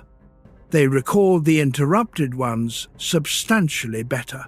In her 1927 report, the difference was large, in the region of the interrupted tasks being recalled around twice as readily as the completed ones. This became known as the Zeigarnik effect, and I should be honest with you about its standing, because these things are often oversold. Attempts to replicate it over the following century have produced a mixed record. The effect appears to be real, but smaller and more condition-dependent than the original numbers suggest. It depends on how invested the person is, on whether they expect to return to the task, on the nature of the interruption. It is not a law, it is a tendency. But the tendency is robust enough, and it matches your experience closely enough that it is worth building on. Lewin's explanation was the interesting part, and it is the part that has aged best. He proposed that when you form an intention to do something, you create in yourself a state of tension. He called it a quasi-need, an artificial need, manufactured by the act of intending. It behaves like a real need. It presses. It seeks discharge. Completing the task discharges the tension. The system relaxes. And once it has relaxed, there is no longer any reason for the mind to hold the material. So the material is released. If the task is not completed, the tension persists. And a persisting tension keeps its contents available. It has to. The whole point of the mechanism is to keep the unfinished thing accessible so that you can return to it when circumstances allow. Which means that the drawer opening at 2 a.m. is not a malfunction. It is the system doing exactly what it was built to do. Chapter 26. Why the unfinished will not leave you alone. Sit with that, because it changes the character of the experience. You have been treating the 2 a.m. list as an accusation. It arrives, it enumerates your incompletions, and you experience it as a verdict being read out. It is not a verdict. It is an index. The mind is holding open a file on every intention you have formed and not discharged, because that is the only way it can make the material available to you if you ever get the chance to act on it. It cannot know whether you are going to go back to the guitar. It cannot evaluate whether the business idea was any good. It has no mechanism for closing a file on the grounds that the project was unwise. All it can do is register that an intention was formed and not completed, and keep the light on. And it presents the index to you at night, in the dark, because that is when nothing else is competing for the space. The reason it feels like an accusation is that it arrives at an hour when you have no capacity to act on any of it. If the same list arrived at 10 a.m. on a Saturday, it would read as a set of options. Some of them would look appealing. You might go and do one. At 2 a.m, lying flat, with no ability to act and no daylight to check anything against, the identical list reads as evidence against you. Same content, different hour, entirely different meaning. That is not a psychological insight so much as a piece of practical information, and you can use it tonight. The list is not more true at 2 a.m. It is less true because it has been stripped of every piece of context that would let you evaluate it. Now, let us apply this to the man we have been following. His mind was, by any measure, unusually good at forming intentions. He had a temperament that opened files at a rate nobody else could match. Every cave mouth, every question, every problem he encountered generated a new intention, and each intention created a new tension, and none of the tensions could discharge because he almost never completed anything. So imagine the state of a nervous system carrying 17 years of open files simultaneously. The horse, the fright of birds, the nature of water, the anatomy of the shoulder, the perspective of the ruined building, the face of Judas, the way the light goes blue over distance, the mechanism of the aortic valve, the portrait, all of them open, all of them pressing, none of them closing. There is a line in the notebooks about this, and it is worth having. He wrote that it is easier to resist at the beginning than at the end. He also wrote, among a great many practical resolutions of the kind we all make, a note reminding himself to finish the anatomy. He did not finish the anatomy. Chapter 27. Maria Ovsiankina and the urge to return. There is a second experiment from the same Berlin group, and it is less famous and more useful. Maria Ovsiankina, another of Lewin's students, published in 1928, she asked a simpler question than Zeigarnik. Not, do people remember interrupted tasks better, but do people go back to them? Her method was straightforward. She gave participants a task, interrupted them, and then removed any instruction to continue. She would leave the room, or the situation would suggest that the session was over, and she would observe what the person did with no prompting at all. They went back to it. In her results, a large majority resumed the interrupted task spontaneously, without being asked, without any reward for doing so, and sometimes in circumstances where returning to it was mildly awkward. That is the resumption effect, and it is a stranger finding than the memory one. It says that the tension of an incomplete task is not merely a memory phenomenon, it is motivational. It actively pushes you toward completion on its own without any external incentive, sometimes against your conscious plan for the evening. You know this.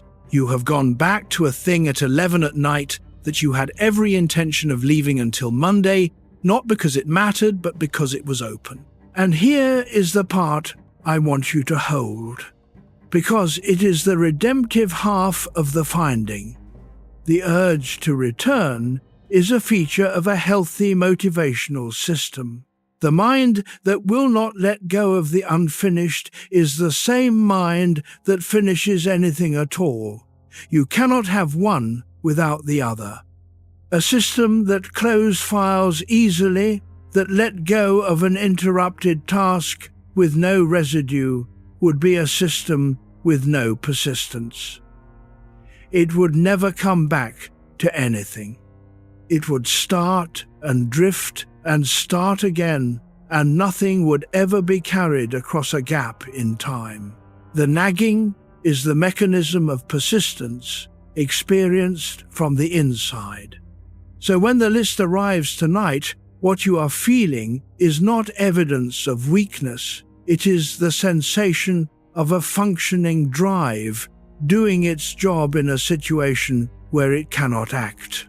It is a strong engine idling in neutral at 3,000 revolutions. That is uncomfortable. It is not damage. Leonardo's engine ran at a level almost nobody has recorded before or since, and it never once went into neutral, and he walked across Milan in the noon heat to put 2 brushstrokes on a wall. Chapter 28. The drawer that opens at 2 in the morning. Let us be practical for a moment, quietly, and then go back to the story. The Berlin findings suggest something that has been repeatedly confirmed since in more applied work. The tension does not require completion to settle. It requires something much cheaper. It requires a plan. Studies on intrusive thoughts about unfinished goals have found fairly consistently that the intrusions reduce not when the task is done, but when a specific plan for doing it has been formed, not an intention. Intentions are what created the problem. A plan. When, where, what first. The mechanism makes sense on Lewin's model. The tension exists to keep the material available until you can act. A concrete plan tells the system that the material has been handed off, that the moment of action has been located in time. The file can be closed without the task being done because responsibility has been transferred from memory to schedule. I am not going to ask you to do anything about that tonight. It is 2 in the morning and you are supposed to be going to sleep, and there is nothing more useless than being handed a productivity technique in the dark. But you can know it while you fall asleep. The item on the list does not need to be finished for the list to quieten. It needs to be given a where and a when. That is all. And that is a thing you can do on a Tuesday afternoon with a piece of paper in about 4 minutes. And it does not require you to become a different person. And for the items that cannot be given a where and a when because they are not tasks at all, there is a different move, and it is the one this whole night is building toward. You can reclassify them. The list contains, mixed together and undifferentiated, at least 3 completely different kinds of thing. There are tasks you genuinely intend to do, which need a plan. There are tasks you are never going to do, and which you have not admitted you are never going to do, and which sit on the list forever because you have never formally closed the file.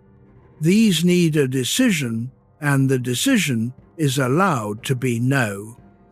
Closing a file with a no discharges the tension exactly as well as finishing it does.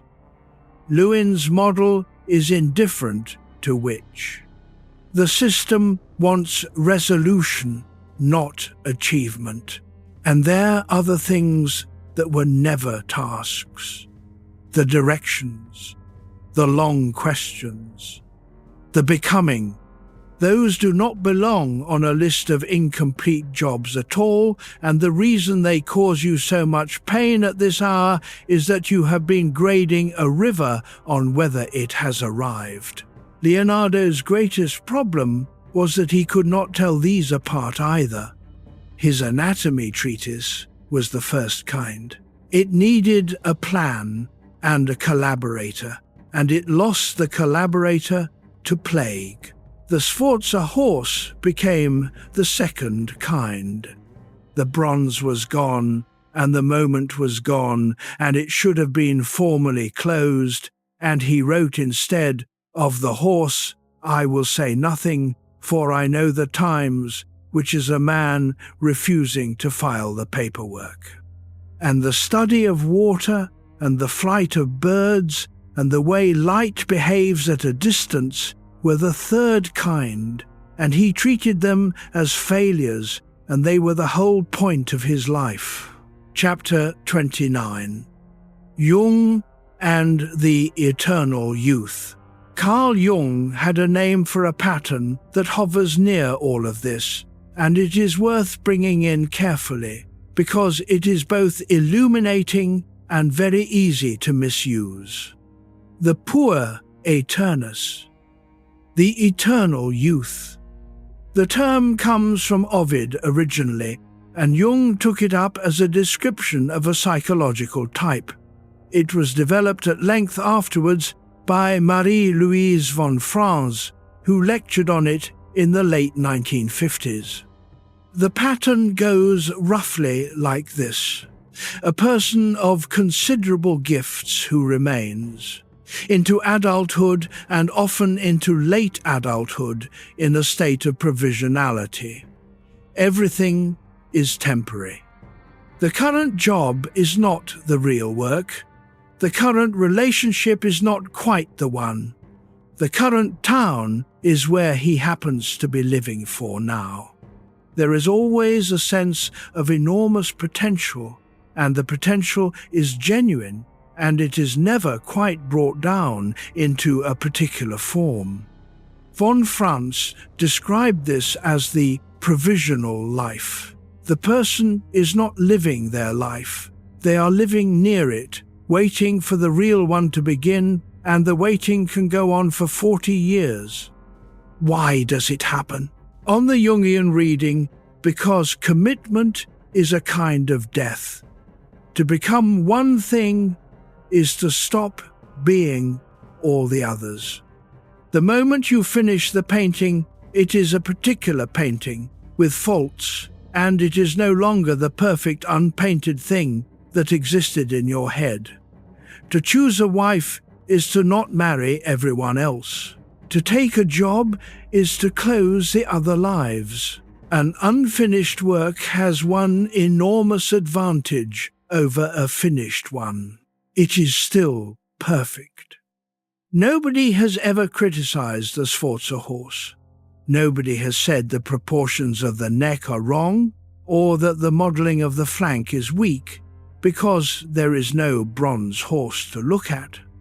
It exists as the largest and most magnificent equestrian statue ever conceived, and it will exist that way forever because it was never subjected to the indignity of existing. Every finished thing you have ever made has been worse than the thing you intended to make. That is not a personal failing, it is a structural property of making. The intention lives in the mind, where it is unconstrained.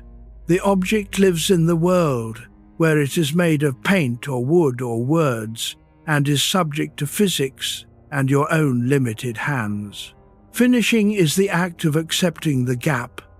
Now, I want to be careful here, because this framework can be used cruelly, and often is. It is very easy to sit at a distance of 500 years and diagnose a man as afraid of commitment. The prescription in the Jungian literature is work. Ordinary, specific, limited, unglamorous work. Von Franz's remedy for the eternal youth is not insight, but the acceptance of limitation. Do the small, definite thing. Take on the constraint, let it be worse than you imagined, and finish it anyway. That is decent advice, and I have no quarrel with it. But I do not think it explains Leonardo, and in the next chapter I want to show you what happened when the most famous psychologist of the 20th century tried to explain Leonardo and got it wrong in a way that should make all of us more careful. Chapter 30. The mistake Freud made about this man. In 1910, Sigmund Freud published a short book called Leonardo da Vinci and a Memory of His Childhood. It is, in its way, a landmark. It is one of the first serious attempts at psychobiography, the analysis of a historical figure through their surviving traces, and it is built on a foundation that turned out not to be there. Freud had found in the notebooks a strange passage. Leonardo, writing about the flight of birds, breaks off to record what he calls a very early memory from his cradle. He says that a bird came down to him while he was in his cradle, opened his mouth with its tail, and struck him repeatedly with its tail against his lips. The bird Leonardo names, in Italian, is a nibbio. A nibbio is a kite. A common bird of prey in Tuscany, forked tail, seen circling over the hills every day of Leonardo's childhood. Freud was reading a German translation, and the German translation rendered nibbio as Gaia. Gaia means vulture, and on that single mistranslated word, Freud built an entire edifice. Because the vulture, unlike the kite, comes with a body of ancient symbolism attached. Freud knew that in Egyptian hieroglyphics the vulture was associated with the mother, and that the Egyptian goddess Mut had a vulture head, and that there was an ancient belief repeated by early church fathers that all vultures were female and were impregnated by the wind, requiring no father at all. So Freud constructed his reading. A fatherless bird arriving to a boy who spent his earliest years without a father in the sole care of his mother. The tail in the mouth, the absent father, the intense mother, and from that a whole account of Leonardo's sexuality, his inhibition, and his inability to complete his work. It is beautifully argued, it is internally coherent, and it depends on a bird that Leonardo never mentioned. The error was pointed out within a few years of publication and has been thoroughly established since. Freud's own circle acknowledged it. Ernest Jones, his biographer and defender, conceded the mistranslation plainly. And it did not stop there. In later editions, Freud incorporated a claim by a colleague, Oscar Pfister, who reported seeing the outline of a vulture hidden in the folds of the drapery in Leonardo's Virgin and Child with St. Anne, its tail extending toward the child's mouth. Once you have been shown where the vulture supposedly is, you can see it. That is how the visual system works with ambiguous contours. It is the same faculty that finds faces in clouds, and the same faculty, incidentally, that Leonardo himself described when he advised painters to stare at stained walls to find compositions in the marks. There was no vulture in the drapery, and there was no vulture in the cradle. Chapter 31. Reading a Mind Backwards. I have not told you that story to sneer at Freud, who was a genuinely extraordinary thinker and who was doing something nobody had attempted. I have told it because of what it demonstrates, and the demonstration is directly relevant to you at this hour.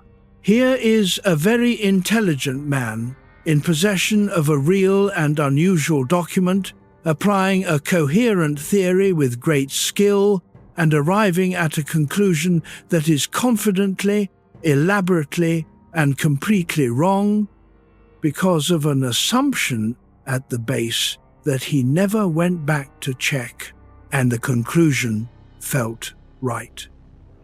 That is the crucial part. It felt right to Freud, and it felt right to a great many readers for decades, and the feeling of rightness was produced entirely by the internal coherence of the story rather than by its correspondence to anything. Now consider what you do at 2 in the morning. You take a real and unusual document, which is the list of things you have not finished. You apply a coherent theory, which is that you are the kind of person who does not follow through, and you arrive at a conclusion about your own character that feels absolutely right because everything in the story fits together.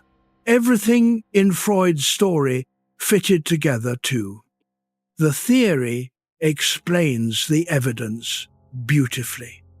That is not the same as the theory being true. A story about yourself that accounts for all the facts is extremely easy to construct and tells you almost nothing, because a different story would account for the same facts equally well. Here are two stories that fit the same evidence. Story 1. Leonardo did not finish things because of an inhibition rooted in his early childhood, which converted his sexual energy into an endless compulsion to investigate that could never resolve into a completed work. Story 2. Leonardo did not finish things because he was routed out of every credentialing institution by an accident of birth, worked his whole life without deadlines that anyone could enforce, chose problems that were genuinely too large for one lifetime, invented his own techniques because the standard ones could not do what he wanted, and had the extraordinary misfortune of losing his bronze to a war, his collaborator to plague, and his patron to a French army. Both stories fit. The second one requires no hidden mechanism and no mistranslated bird. I am not going to tell you which story about your own life is true, because I do not know, and neither does anyone who has not lived in it. But I will tell you that the version which arrives at 2 in the morning, fully formed, explaining everything, and requiring you to be the defect at the center of it, should be treated with exactly the suspicion you would give to any theory that is too neat. Freud's last line about Leonardo is, for what it is worth, rather moving. He described him as a man who woke too early in the darkness while everyone else was still asleep. That much may be right. Chapter 32. What curiosity costs the curious. Let us put the psychologists down for a moment and say the plain thing. There is a trade that this man made, and he made it every day for 50 years, and it is available to you as well, and both sides of it are real. The trade is this: depth of engagement against breadth of completion. Every hour he spent working out why the aortic valve closes was an hour not spent finishing the Adoration of the Magi. That is not a metaphor, it is arithmetic. There were only so many hours. Each cave he went down cost him a completed object at the surface. He got, in exchange, an understanding of the physical world that was probably the deepest any single person has had, and a body of work that we now regard as one of the summits of human achievement. He paid, in exchange, with lawsuits, broken contracts, angry patrons, a reputation that followed him for centuries, and a set of private notes in which he asks himself whether anything was ever finished. You are making the same trade at a smaller scale, and you make it every week. The evening you spent going properly into something that interested you was an evening you did not spend clearing the list. The month you spent understanding a subject was a month the half-built thing sat in the garage. And unlike him, you probably do not have the consolation of thinking your cave was important. But I want to point out something about the structure of the trade that is easy to miss when you are lying there counting. Completion is highly visible and mostly transient. Depth is invisible and mostly permanent. A finished task disappears. That is what finishing does. It removes the thing from the world of your attention. Think about the tasks you completed in 2015. You cannot name them. Not one. You completed several thousand things that year, competently, on time, and they have left no trace in you whatsoever, because the trace of a completed task is its absence. Now think about something you went deep into that year and did not finish. You can probably still describe it. It changed how you see something. It is still in you, structurally, as a way of looking. That asymmetry is not a consolation prize.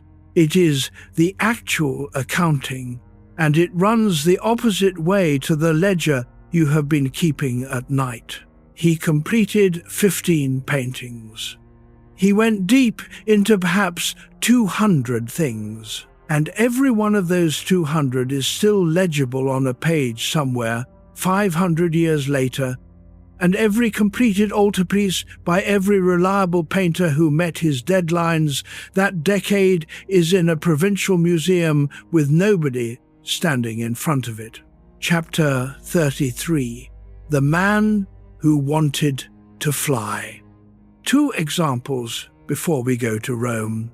Both of them are the most famous things he ever did, and neither of them was finished, and neither was ever shown to anybody. The first is flight. He worked on it, on and off, for at least 25 years. There are sheets from the Milan period and sheets from Florence, and it never really left him. The approach was, from our position, both correct and doomed. Correct, because he began with observation rather than invention. He did not sit down and design a machine. He went and watched birds for years, with a patience that is difficult to imagine. He watched how a bird uses the wind rather than fights it. He noticed that a bird descending against the wind can gain height. He watched the tail act as a rudder and as a brake. He worked out that the wing does not simply beat down but sweeps, and that the feathers open on the upstroke to let air through and close on the downstroke to push against it. In 1505, he assembled the best of this into a small notebook, now called the Codex on the Flight of Birds. It is about 18 sheets. It is one of the densest pieces of scientific observation produced in the period, and it contains, among other things, a clear statement of the principle that the action of the air on the wing is the same as the action of the wing on the air. Doomed, because he was trying to build a machine powered by a man. Everything he designed was an ornithopter, a machine with flapping wings driven by the pilot through pulleys and cranks and stirrups. Some of the drawings are magnificent. There is one of a man lying prone in a frame, working levers with his hands and a bar with his feet. There is a screw-shaped device that people call a helicopter and which would not have flown for reasons involving torque and power that could not have been available to him. None of it could work. The human body does not produce anything like the power-to-weight ratio required. It took 400 years, and an internal combustion engine. On the cover of the flight notebook, he wrote a line that is often quoted and which I will give you carefully because it is real and it is strange. He wrote that the great bird would take its first flight from the back of the great swan, filling the universe with amazement and all writings with its fame, and bringing eternal glory to the nest where it was born. The great swan is generally taken to mean Monte Cesare, a hill above Fiesole outside Florence, Cesare being a local word connected to swans. He named the hill. He named the machine. He wrote the announcement before the event. Whether anything was ever launched from Monte Cesare we do not know. There is a tradition, reported later and not well supported, that an assistant attempted it and broke a leg. There is no contemporary record of a flight and no record of a failure. What there is a man in his 50s standing on a hill above Florence. Having spent decades understanding how birds actually stay up, having got the physics substantially right, holding a design that could not possibly have carried him, and writing down in advance the sentence about the amazement of the universe. He was right about everything except whether it could be done by a person. Chapter 34. The Man in the Circle and the Square. The second example is a single sheet of paper about 13 inches by 10 in pen and ink, made around 1490. You have seen it several thousand times. It is on coins and on textbooks and on the doors of medical practices and on the packaging of things that have nothing to do with anatomy. It is possibly the most reproduced diagram in the history of the species. A man stands with his arms out and his feet together, inscribed in a square. The same man with his legs apart and his arms raised is inscribed in a circle. Above and below the figure there is dense mirror writing. It is not an original idea, and he did not pretend it was. The text on the sheet is largely a set of proportional rules taken from Vitruvius, the Roman architect, who in the third book of his treatise on architecture set out the proportions of the well-made human body and made the claim that a man with arms and legs extended fits both a circle and a square. The problem is that Vitruvius does not explain how, and the geometry does not obviously work. If you use the same center for both figures, the proportions come out wrong. People had tried. There is a surviving drawing by his friend Giacomo Andrea da Ferrara attempting the same thing at about the same time, which strongly suggests the two of them were working on it together.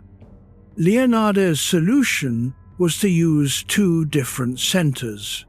The square is centered on the groin, the circle is centered on the navel. By shifting the center, and by raising the arms and spreading the legs, both figures can contain the same body without distorting it. That is the whole content of the drawing, technically. It is a solution to a geometrical problem in an ancient architectural text, and it has become the single most recognizable image of the human being ever made, because of something that has nothing to do with the geometry. It is the face. The man is looking straight out at you.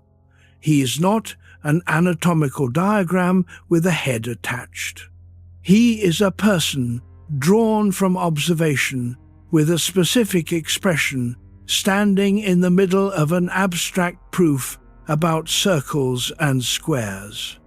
That is the collision that the drawing is famous for. Mathematics and a human face, in the same figure at the same time, refusing to be separated. No, he never published it. He never exhibited it. It was a working sheet in a notebook made for himself to solve a problem he had got interested in because a Roman had left it unsolved 1500 years earlier. It went into the chests, it went over the Alps and back, it went to Melzi and then to the attic at Verrocchio and then into the dispersal. It is now in Venice, in the Gallerie dell'Accademia, and it is so fragile that it is shown to the public only rarely, for a few weeks at a time, and then returned to the dark. The most reproduced image of a human being ever made spends almost all of its life in a box, and its maker never showed it to a single person who was not standing in his workshop.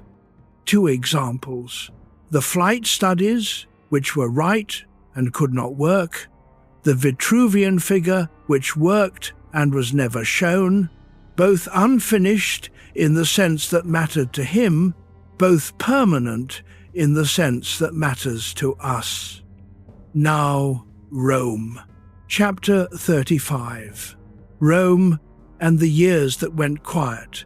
In 1513, he went to Rome at the age of 61, and it did not go well. The circumstances looked promising. A Medici had just become Pope, taking the name Leo X.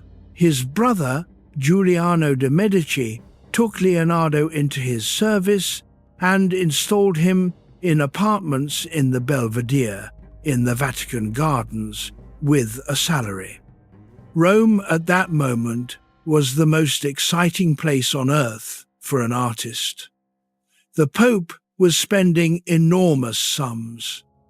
There was work everywhere. Michelangelo had finished the ceiling of the Sistine Chapel the year before, at 37.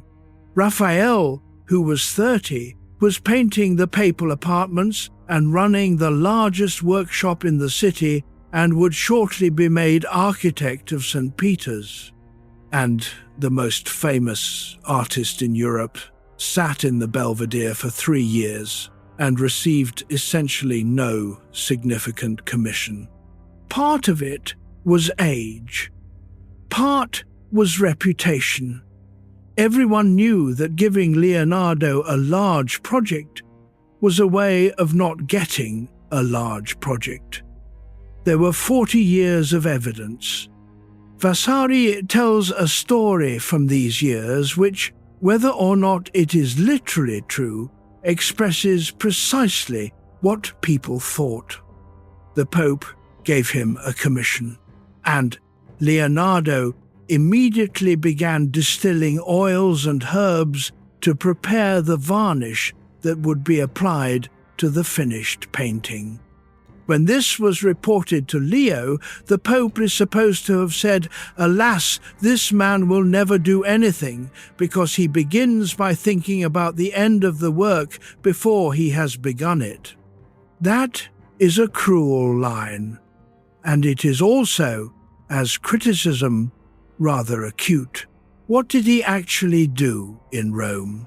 He worked on optics and on the geometry of curved mirrors, trying to build a parabolic burning mirror that could concentrate the sun sufficiently to boil water or work metal at industrial scale.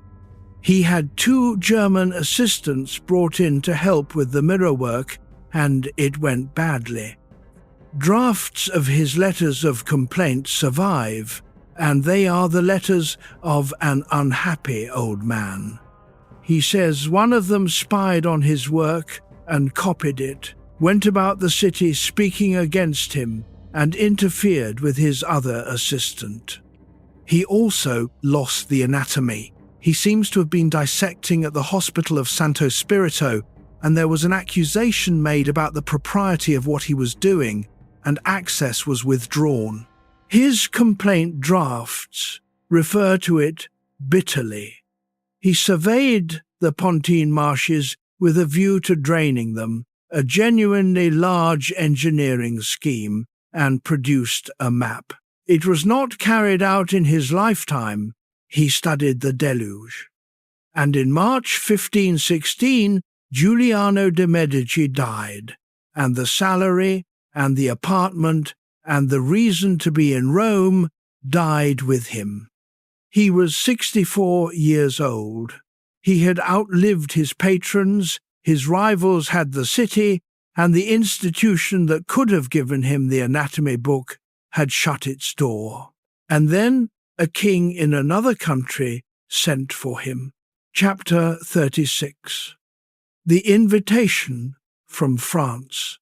François I was 22 years old. He had become King of France the previous year, and he had immediately taken an army into Italy and won a battle at Marignano that gave him Milan, and he was, in the fullest sense, a young man in the process of discovering that he could have things. What he wanted, among other things, was Italy, not to govern it particularly, to possess its culture, to import it, to make his court the equal of anything south of the Alps. He met Leonardo, most probably at Bologna, in December 1515, when the king and the pope held a summit there. Imagine that meeting.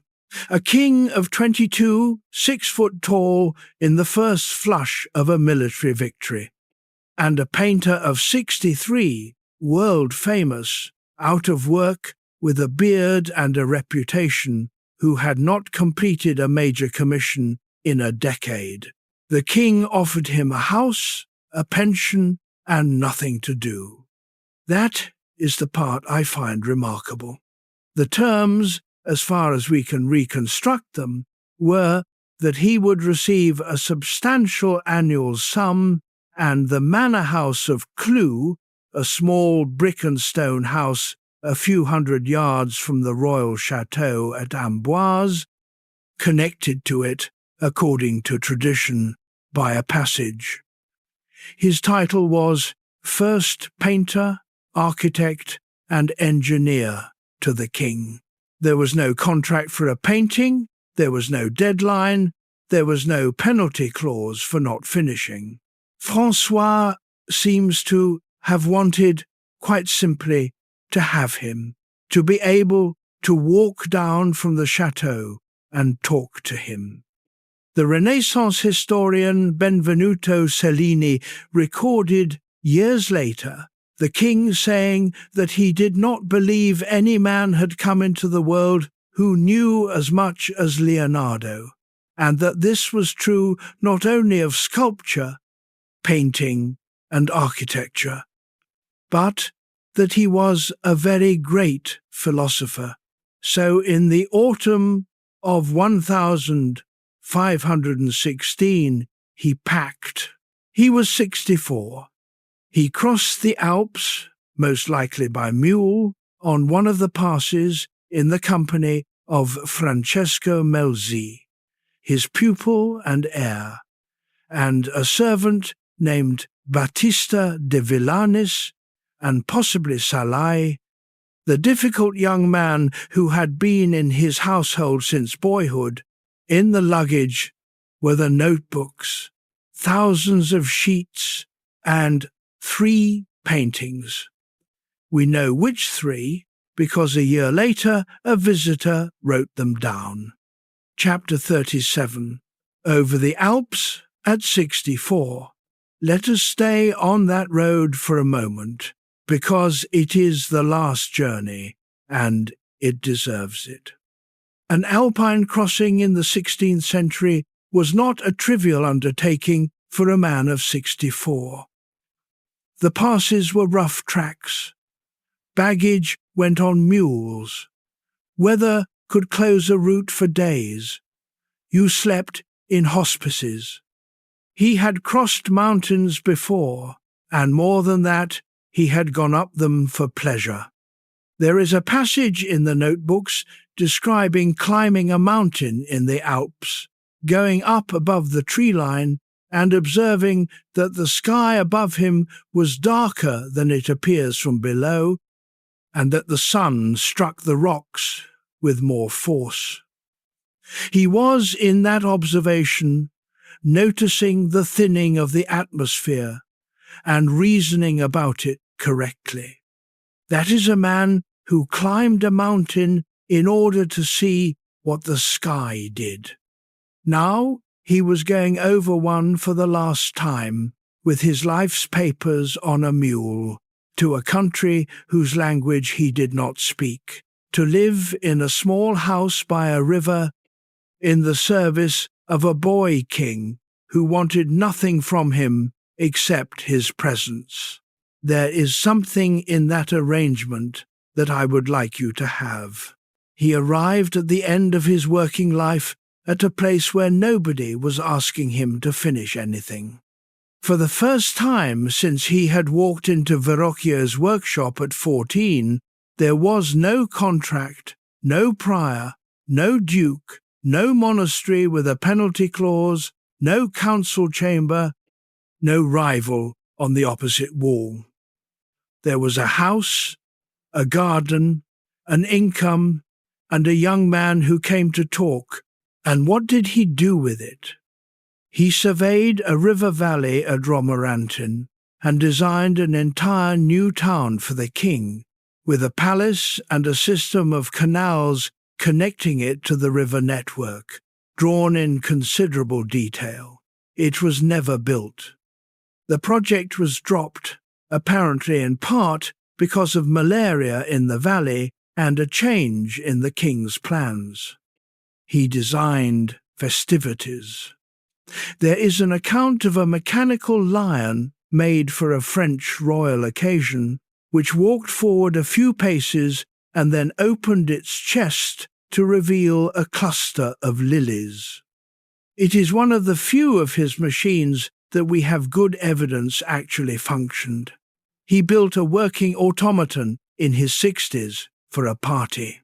He organized his papers, or attempted to. Some of the later sheets show him trying to sort and reference material, a man of 65 looking at 40 years of accumulated notes and beginning, far too late, to think about how anyone might ever read them. And he drew The End of the World, chapter 38. The Cardinal's Visit, 1517. On the 10th of October, 1517, a cardinal came to visit.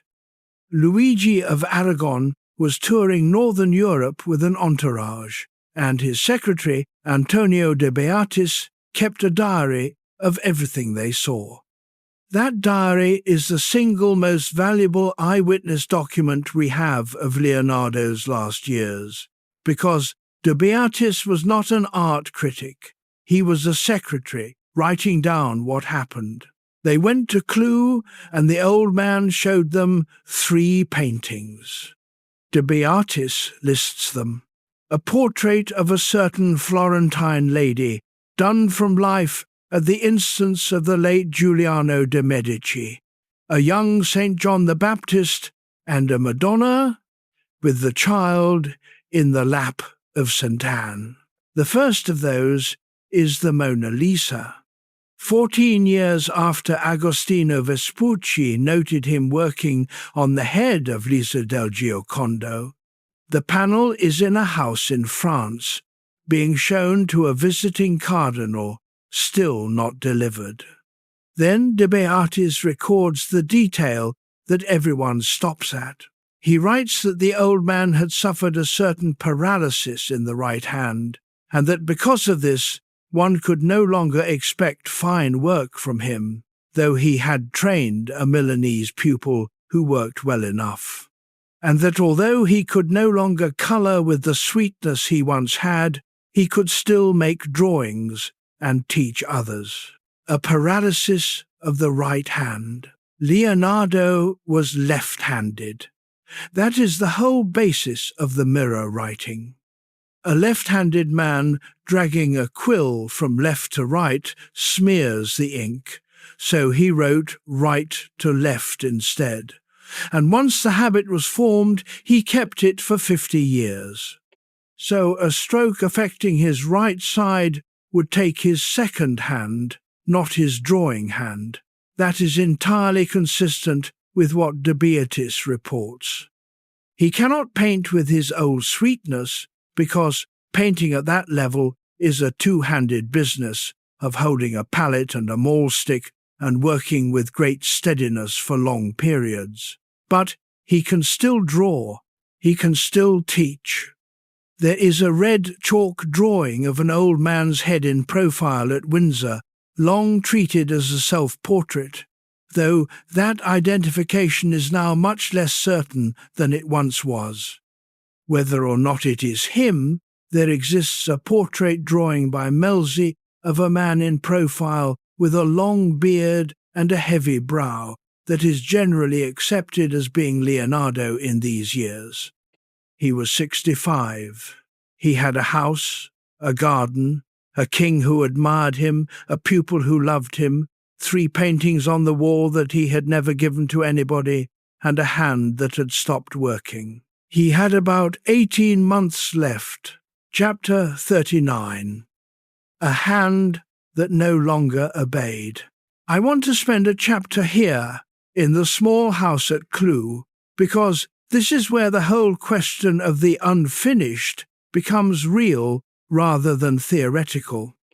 At some point, and probably during these months, it must have become clear to him that the anatomy treatise was not going to be written, not delayed, not postponed, not waiting for a better season, not going to happen. Della Torre was 6 years dead. There was no university connection, no printer, no scholar to write the Latin. The sheets were in a chest in a house on the Loire, in mirror writing, in Italian, in an order that made sense only to him if it made sense to anyone. And his right hand had gone. There is a fantasy we all carry, and it is the load-bearing beam under the entire 2 a.m. list. The fantasy is that there is time, not infinite time, just enough. Enough that the file can stay open, because one day the conditions will be right, and you will go back to it. That fantasy is what keeps the tension bearable.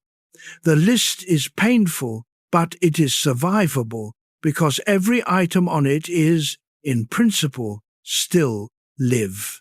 What happens at Clou is that the fantasy becomes unavailable on certain items, not through despair, through arithmetic. We do not have a note in which he says this.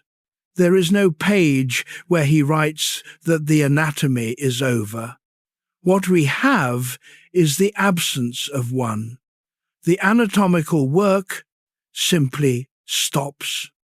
I said earlier that closing a file with a node discharges the tension as well as finishing does. I want to qualify that now, because it is easy to say, and it is not quite the whole truth. Closing a file with a no discharges the tension. It does not remove the loss. Those are different things, and it matters to keep them apart, especially at this hour when they arrive together and pretend to be the same feeling. The tension is the pressure of an open loop. It goes when the loop closes, whichever way it closes. The loss is the fact that a good thing will not now exist. That does not go, and it should not, and a person who felt no loss at the closing of a real possibility would be missing something. What you are entitled to is the removal of the pressure. What you are not promised is the removal of the sadness. He seems to have had both in the last stretch. The pressure appears to come off. The late sheets are calmer, and the sadness is there too, in what he chose to draw. Chapter 40. The Deluge Drawings. In the last years, in Rome and then in France, He made a series of drawings that are unlike anything else in his work or in anyone's. They are usually called the Deluge series. Around 10 or 11 sheets, mostly at Windsor, in black chalk, some with ink. They show the end of the world by water. Not narratively. There is no Noah, no ark, no salvation. What is on the page is pure force. Water descending in enormous spiraling masses, air and water indistinguishable, rock faces collapsing, whole hillsides coming apart, and everything, water and stone and cloud alike, moving in the same great curling vortices. Because that is the point. The vortex is the same shape he had been drawing for 40 years. It is the shape of water going past an obstacle in a stream in Tuscany. It is the shape of hair falling. It is the shape of blood moving behind the aortic valve. It is the shape of air over a wing. At the end of his life he drew the whole world dissolving, and the world dissolved along the exact curves he had spent his life mapping. He wrote descriptions to go with them, and the writing is extraordinary. He describes the darkened air, the rain, the mountains falling into the valleys and damming the rivers so that the water bursts out and floods the plains, the debris, the animals and people driven to the high ground, and the way the last of them stand crowded on the remaining peaks. Some people read these as evidence of a mind turning dark at the end. Freud would have made something of them. Others read them as scientific, a summary statement of a life's work on the dynamics of fluids, done in the only language capable of holding it, which is drawing. I think they are both, and I think that is the correct answer rather than a fudge. And I think there is a third thing in them too. They are unfinishable by construction. You cannot complete a picture of everything happening at once. There is no version of that image that is done. He drew 10 or 11 of them, and each is a different attempt at the same impossible statement, and none of them arrives, and that is not a flaw in the sequence, it is the sequence. At the end of a life spent failing to finish things, he sat down and made a set of drawings whose subject is that nothing holds its shape, and they are among the most beautiful marks anyone has ever put on paper. Chapter 41. Amboise and a Will, written in April. On the 23rd of April, 1519, a notary came to the house at Clou, and Leonardo made his will. It is a careful document, and it tells you a great deal about him, and almost none of it is about art. He begins with the arrangements for his burial. He asks to be buried in the church of Saint-Florentin at Amboise. He specifies the masses. 3 high masses with deacon and subdeacon, and 30 low masses. He specifies the candles, and he specifies that 60 poor men should be paid to carry 60 tapers at the funeral, and that alms be distributed. This is a conventional set of arrangements for a man of means in 1519, and it is worth noting for that reason. There has been a great deal written about whether he was a believer on the strength of some sceptical notes about relics and about friars. The will is orthodox. Make of that what you like, and I would suggest not very much either way. A dying man in a Catholic kingdom arranging a Catholic funeral is not strong evidence about the inside of his head. Then the bequests. To Francesco Melzi, gentleman of Milan, in return for services rendered and kindnesses done, he leaves all of his books and the instruments and drawings pertaining to his art and his calling as a painter. He also leaves him the remainder of his pension and his clothes. Everything, the whole archive, thousands of sheets, 40 years of thinking, the anatomy, the water, the birds, the machines, the notes, the unfinished treatises, to one young man in a single clause. To Salai and to Battista de Vianis, his servant, he leaves the vineyard he owned outside Milan, divided in half between them. To Maturina, his maidservant, he leaves a cloak of good black cloth lined with fur, and a length of cloth, and 2 ducats. And to his half-brothers in Florence, the ones who had fought him in court over their father's estate 15 years earlier, he leaves the money he had on deposit at the hospital of Santa Maria Nuova. That last one is the detail I keep returning to. He had been cut out of his father's will. He had litigated against these men and lost. And at the end, from a house in France, he left them the Florentine money, which was substantial.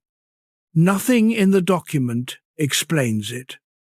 There is no accompanying sentiment, no phrase of forgiveness or reproach, just the clause.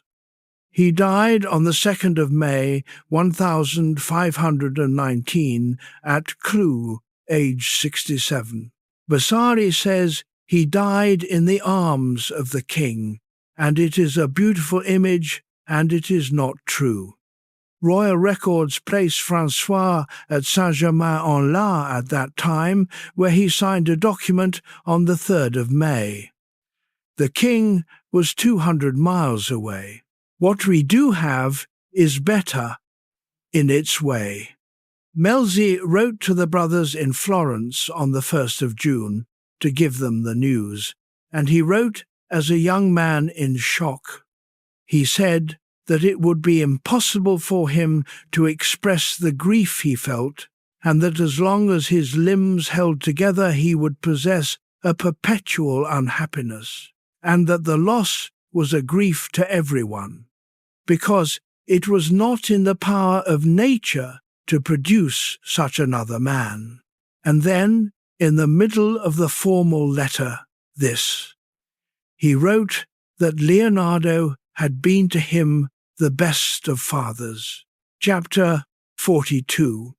Francesco Melzi carries the papers home. So now, everything depends on a young man in his late 20s standing in a house on the Loire with several chests of paper. Francesco Melzi had come from a noble Milanese family. He had joined Leonardo's household around 1506 when he was perhaps 15 and had stayed for 13 years, through Milan and Rome and France. He was a competent painter and never a great one. He is, in the end, one of the most important people in the history of Western thought, and the reason has nothing to do with his painting. He took the papers back over the Alps to Italy, to the family villa at Vaprio d'Adda, outside Milan. And he kept them for about 50 years.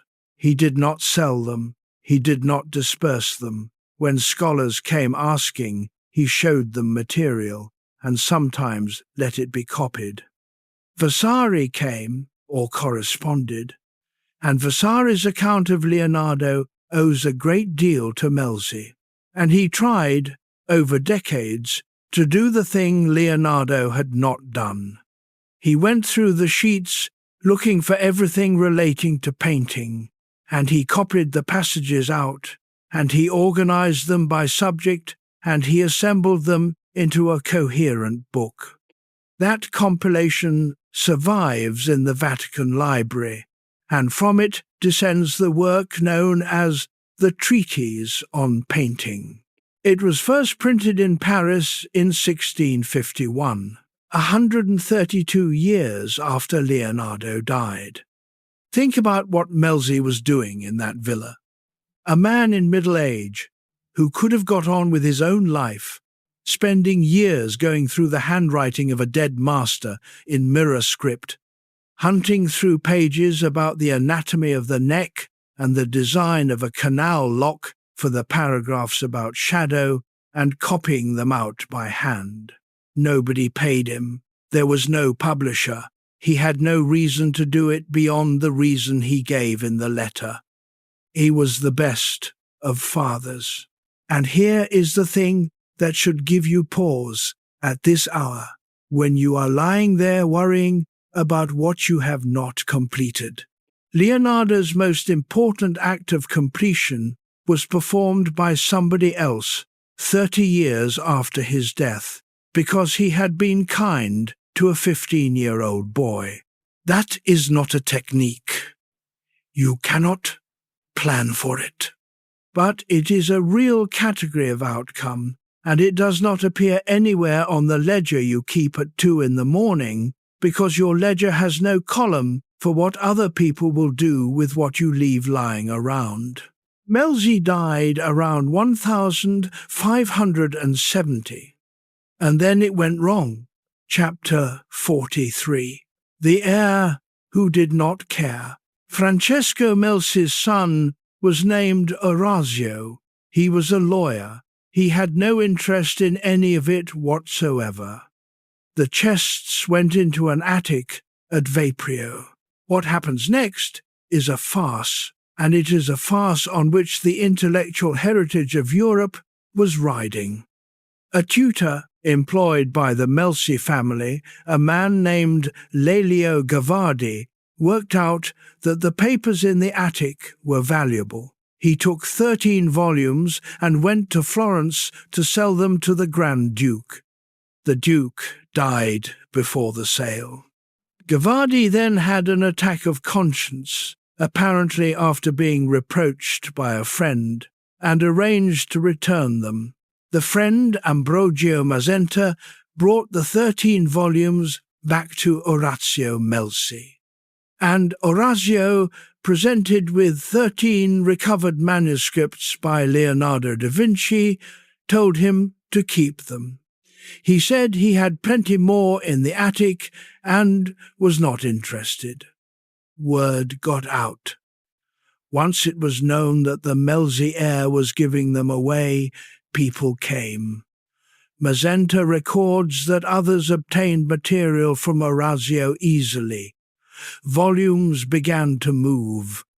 Some were sold, some given, some presumably simply taken.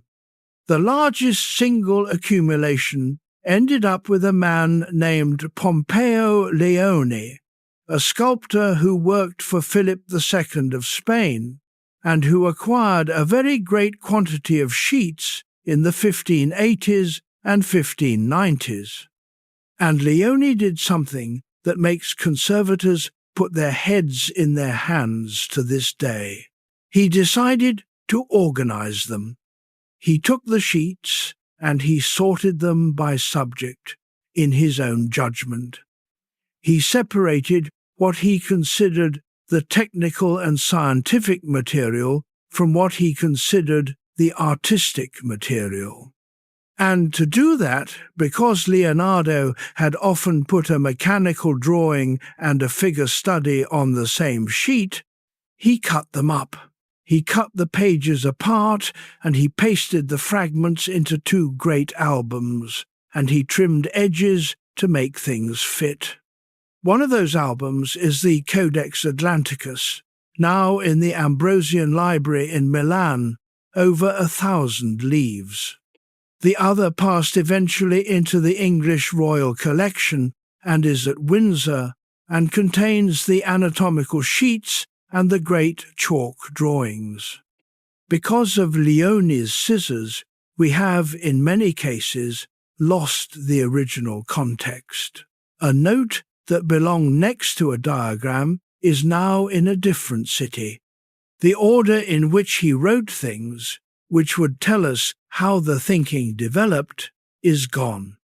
And yet, without Leoni's albums, kept intact as prestigious objects in noble collections, a great deal of this material would have been used to wrap fish. That is the ugly truth about how things survive. They survive because someone valued them for a reason that was often wrong, and handled them in a way that was often damaging, and the alternative was almost always the fire. Chapter 44. How the pages were nearly lost. The dispersal continued for centuries, and the story is still not over. 12 manuscripts went to France and were taken to Paris by Napoleon's commissioners in 1796, along with the Codex Atlanticus. After Waterloo, the Codex Atlanticus was returned to Milan. The 12 smaller manuscripts were not, through what appears to have been simple administrative confusion, and they are at the Institut de France to this day. One of the Paris manuscripts was stolen in the middle of the 19th century by an Italian mathematician named Guglielmo Libri, who was a serious scholar and also one of the great book thieves in history, and who cut leaves out and sold them across Europe. Some of what he took has been recovered, some has not. A codex on the properties of water and the moon and the movement of the earth passed through English collections, was bought by the Earl of Leicester in the 18th century, was sold in 1980 to the industrialist Armand Hammer, and was sold again at auction in 1994 to Bill Gates for $30.8 million, which remains the highest price ever paid for a manuscript.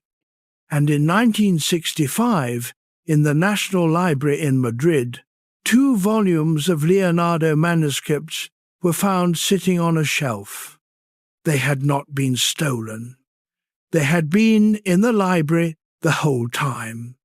They had been miscatalogued, entered under the wrong shelf mark in the 19th century, and had simply become invisible. Scholars had known such manuscripts existed from old references and had assumed them lost. They were about 150 years' walk from the reading room. The Madrid codices contain, among other things, one of the most detailed treatments of mechanics written before the 17th century, and the notes on the casting of the Sforza horse. So let us add up the survival. Estimates of how much he wrote vary widely, and none of them is firm. A commonly cited figure is that something in the region of 6,000 to 7,000 sheets survive, and that this may represent perhaps a quarter or a third of what he actually produced, which means that between 2/3 and 3/4 of the most extraordinary body of private notes in human history has been destroyed, and what we have is the remnant, cut up, out of order, scattered across 5 countries, recovered by accident. And the remnant is enough to make him what he is. That is the fact I want to leave with you before the last hour. We are working from the fragments of the unfinished work of a man who finished almost nothing after 400 years of loss, and it is still the most impressive record of a single mind that exists. Chapter 45. What the notebooks actually are. I have been referring to the notebooks for 4 hours, and I have not properly described what it is like to look at one.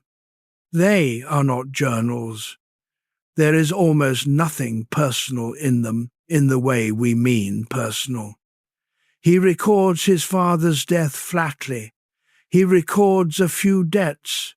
There is very little about how he felt about anything. What there is on a single typical sheet might be all of the following at once. A diagram of a mechanism drawn precisely with the parts separated. A study of a plant, botanically accurate. A note about how to grind a lens. A shopping list, a geometric proof, or an attempt at one. The profile of a man with an exaggerated jaw. A note reminding himself to ask a particular person about a particular thing. 3 lines about the behavior of light on water. All in mirror writing, right to left, in a compressed hand, with no obvious relation between the items, packed onto the page because paper cost money. There are the reminders, and they are the most human part of the whole archive. He writes notes to himself to find out things. Ask Benedetto Portinari how they walk on ice in Flanders. Find a master of hydraulics and get him to explain how to repair a lock and a canal. Ask about the measurement of the sun, promised him by a certain man. Get the friar at Brera to show you the book on weights. Describe the tongue of the woodpecker. Describe the tongue of the woodpecker. That is a real entry, sitting on a list with other errands, and it has become slightly famous because it is such a perfect specimen of the mind we are dealing with. It is not on the list because it matters. There is no project it serves. It is there because at some point he wondered about it and wrote it down so as not to lose it. The woodpecker's tongue, as it happens, is remarkable. It wraps around the back of the skull. He would have loved that. There is no evidence he ever found out. Here is what I want you to notice about the whole archive. It is a record of attention. That is what it is, more than anything else. Not a record of achievement, not a record of conclusions. A record of a man paying close attention to the world for 50 years and writing down what he noticed on whatever paper was to hand, in no order, for no audience. He did not know that this was the work. He thought the work was the treatises he was going to write and the paintings he was going to deliver. The notes were the raw material, the scaffolding, the stuff you clear away once the building is up. The buildings mostly did not get built. The scaffolding survived. And it turns out the scaffolding was the cathedral. Chapter 46. Tell me if anything was ever finished. Let us go back to that question in the margins now, because we know enough to read it properly. Tell me if anything was ever finished. For most of the last 500 years, it has been read as a confession, the great unfinisher, caught in a moment of self-knowledge, admitting the pattern. I want to offer you the other reading. It is a challenge, and it is aimed outward, and I think he meant it. Name something that was finished. Name a body of knowledge that closed. Anatomy did not close. Vesalius came, and Harvey came, and it kept going, and it is still going. Name a completed science. Name a subject on which the last word was said. Name a building that is finished. The Cathedral of Florence took 140 years, and they were still arguing about the facade in the 19th century.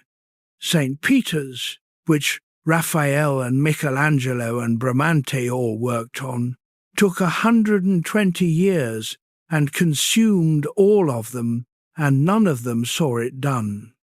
Name a life that was finished. Not ended, finished, completed, with everything the person meant to do accomplished, and nothing left open. You cannot, because there has never been one.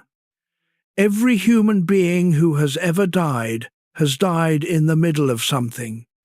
That is not a tragedy. It is the definition. To be alive is to have things open. Now, the man who wrote that question in the margin was a man who watched things very carefully, and he had noticed something that the rest of us contrive not to notice. The finished object is a social fiction. The painting is finished when it is delivered because a contract said so.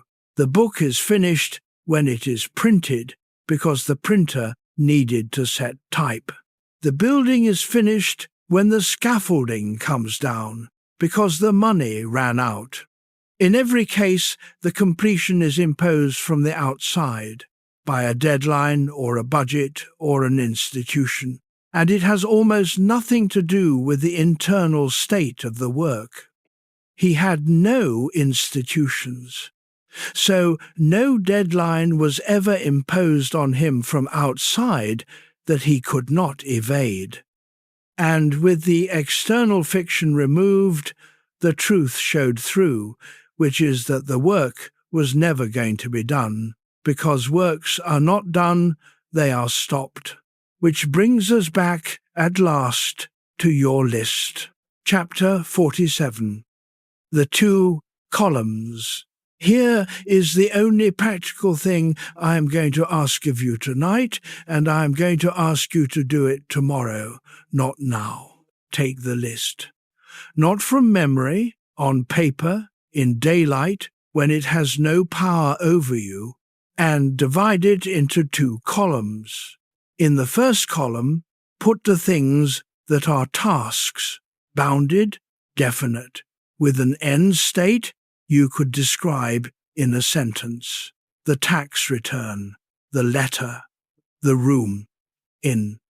The conversation with your brother. Those are real, and the 2 a.m. Tension around them is doing its proper job, and it will discharge when you either give each one a where and a when, or when you formally decide in writing that it is not going to happen. Both work. Both close the file. You are allowed to write no. In the second column, put the rest. The things that are not tasks. The becoming, the learning, the understanding, the getting better at, the being a decent person, the working out what you actually think, the half-built things that were never really about being built. That column is not a list of failures. That column is a description of what you are interested in, and there is no version of your life in which that column is empty, because the day it is empty is the day you have stopped, and the whole reason it hurts at 2 a.m. is that you are still going. Leonardo's first column, honestly assessed, is a disaster. Missed deadlines, breached contracts, an angry prior, a duke's ruined statue, a council chamber running with paint, a silk merchant in Florence who never got the portrait of his wife. Leonardo's second column is the reason you know his name. Nobody at the time could see the second column. The monks could not see it. Isabella d'Este, writing her increasingly sharp letters, could not see it. Pope Leo, watching him distill varnish for a painting that did not exist, could not see it. Vasari, 30 years after his death, could not see it, and wrote the sentence that has followed him ever since. The second column was invisible for 400 years, and it was in an attic, and it was cut up with scissors, and it was miscatalogued in Madrid, and it is now the reason he is the most famous mind in history. Your second column is invisible too, mostly to you. Chapter 48.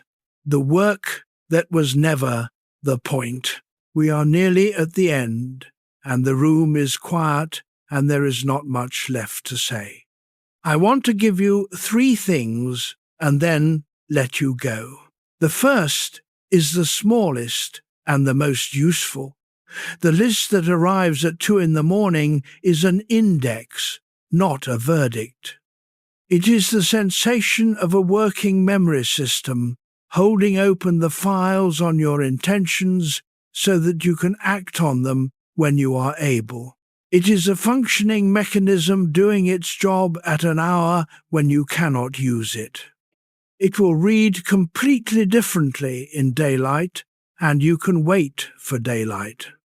The second is that finishing is mostly imposed from outside, and a person who has organized their life so that few external deadlines reach them will finish few things, and this is a fact about their circumstances at least as much as a fact about their character. He was shut out of the guilds by an accident of birth and spent 77 years without a single enforceable deadline he could not walk away from.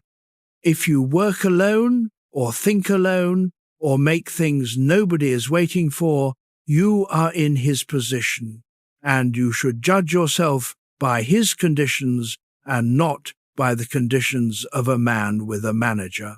And the third is this. The things you will be remembered for by the few people to whom you will be remembered at all are almost certainly not the things on your list. They will not remember what you completed. They will remember what you were like, what you paid attention to, what you noticed and pointed out, the way you looked at a thing. The fact that you were the sort of person who wondered about the tongue of a woodpecker and wrote it down on a Tuesday among the errands. The finished work goes into the world and does its job and is forgotten. It has to be, because that is what finishing is for. It closes the loop, and the loop, once closed, releases. What stays open stays. He completed perhaps 15 paintings in 50 years, and one of them is falling off a wall in Milan. He left 7,000 pages of a mind at work. None of it finished, none of it published, none of it delivered, cut up by a Spanish sculptor and lost in a Madrid library and carried over the Alps on a mule by a boy who called him the best of fathers. That is the work. It was always the work. He just could not see it because he was inside it at 2 a.m, asking himself whether anything was ever finished. You are inside yours. So here is the last thing, and then I will stop. You are not behind.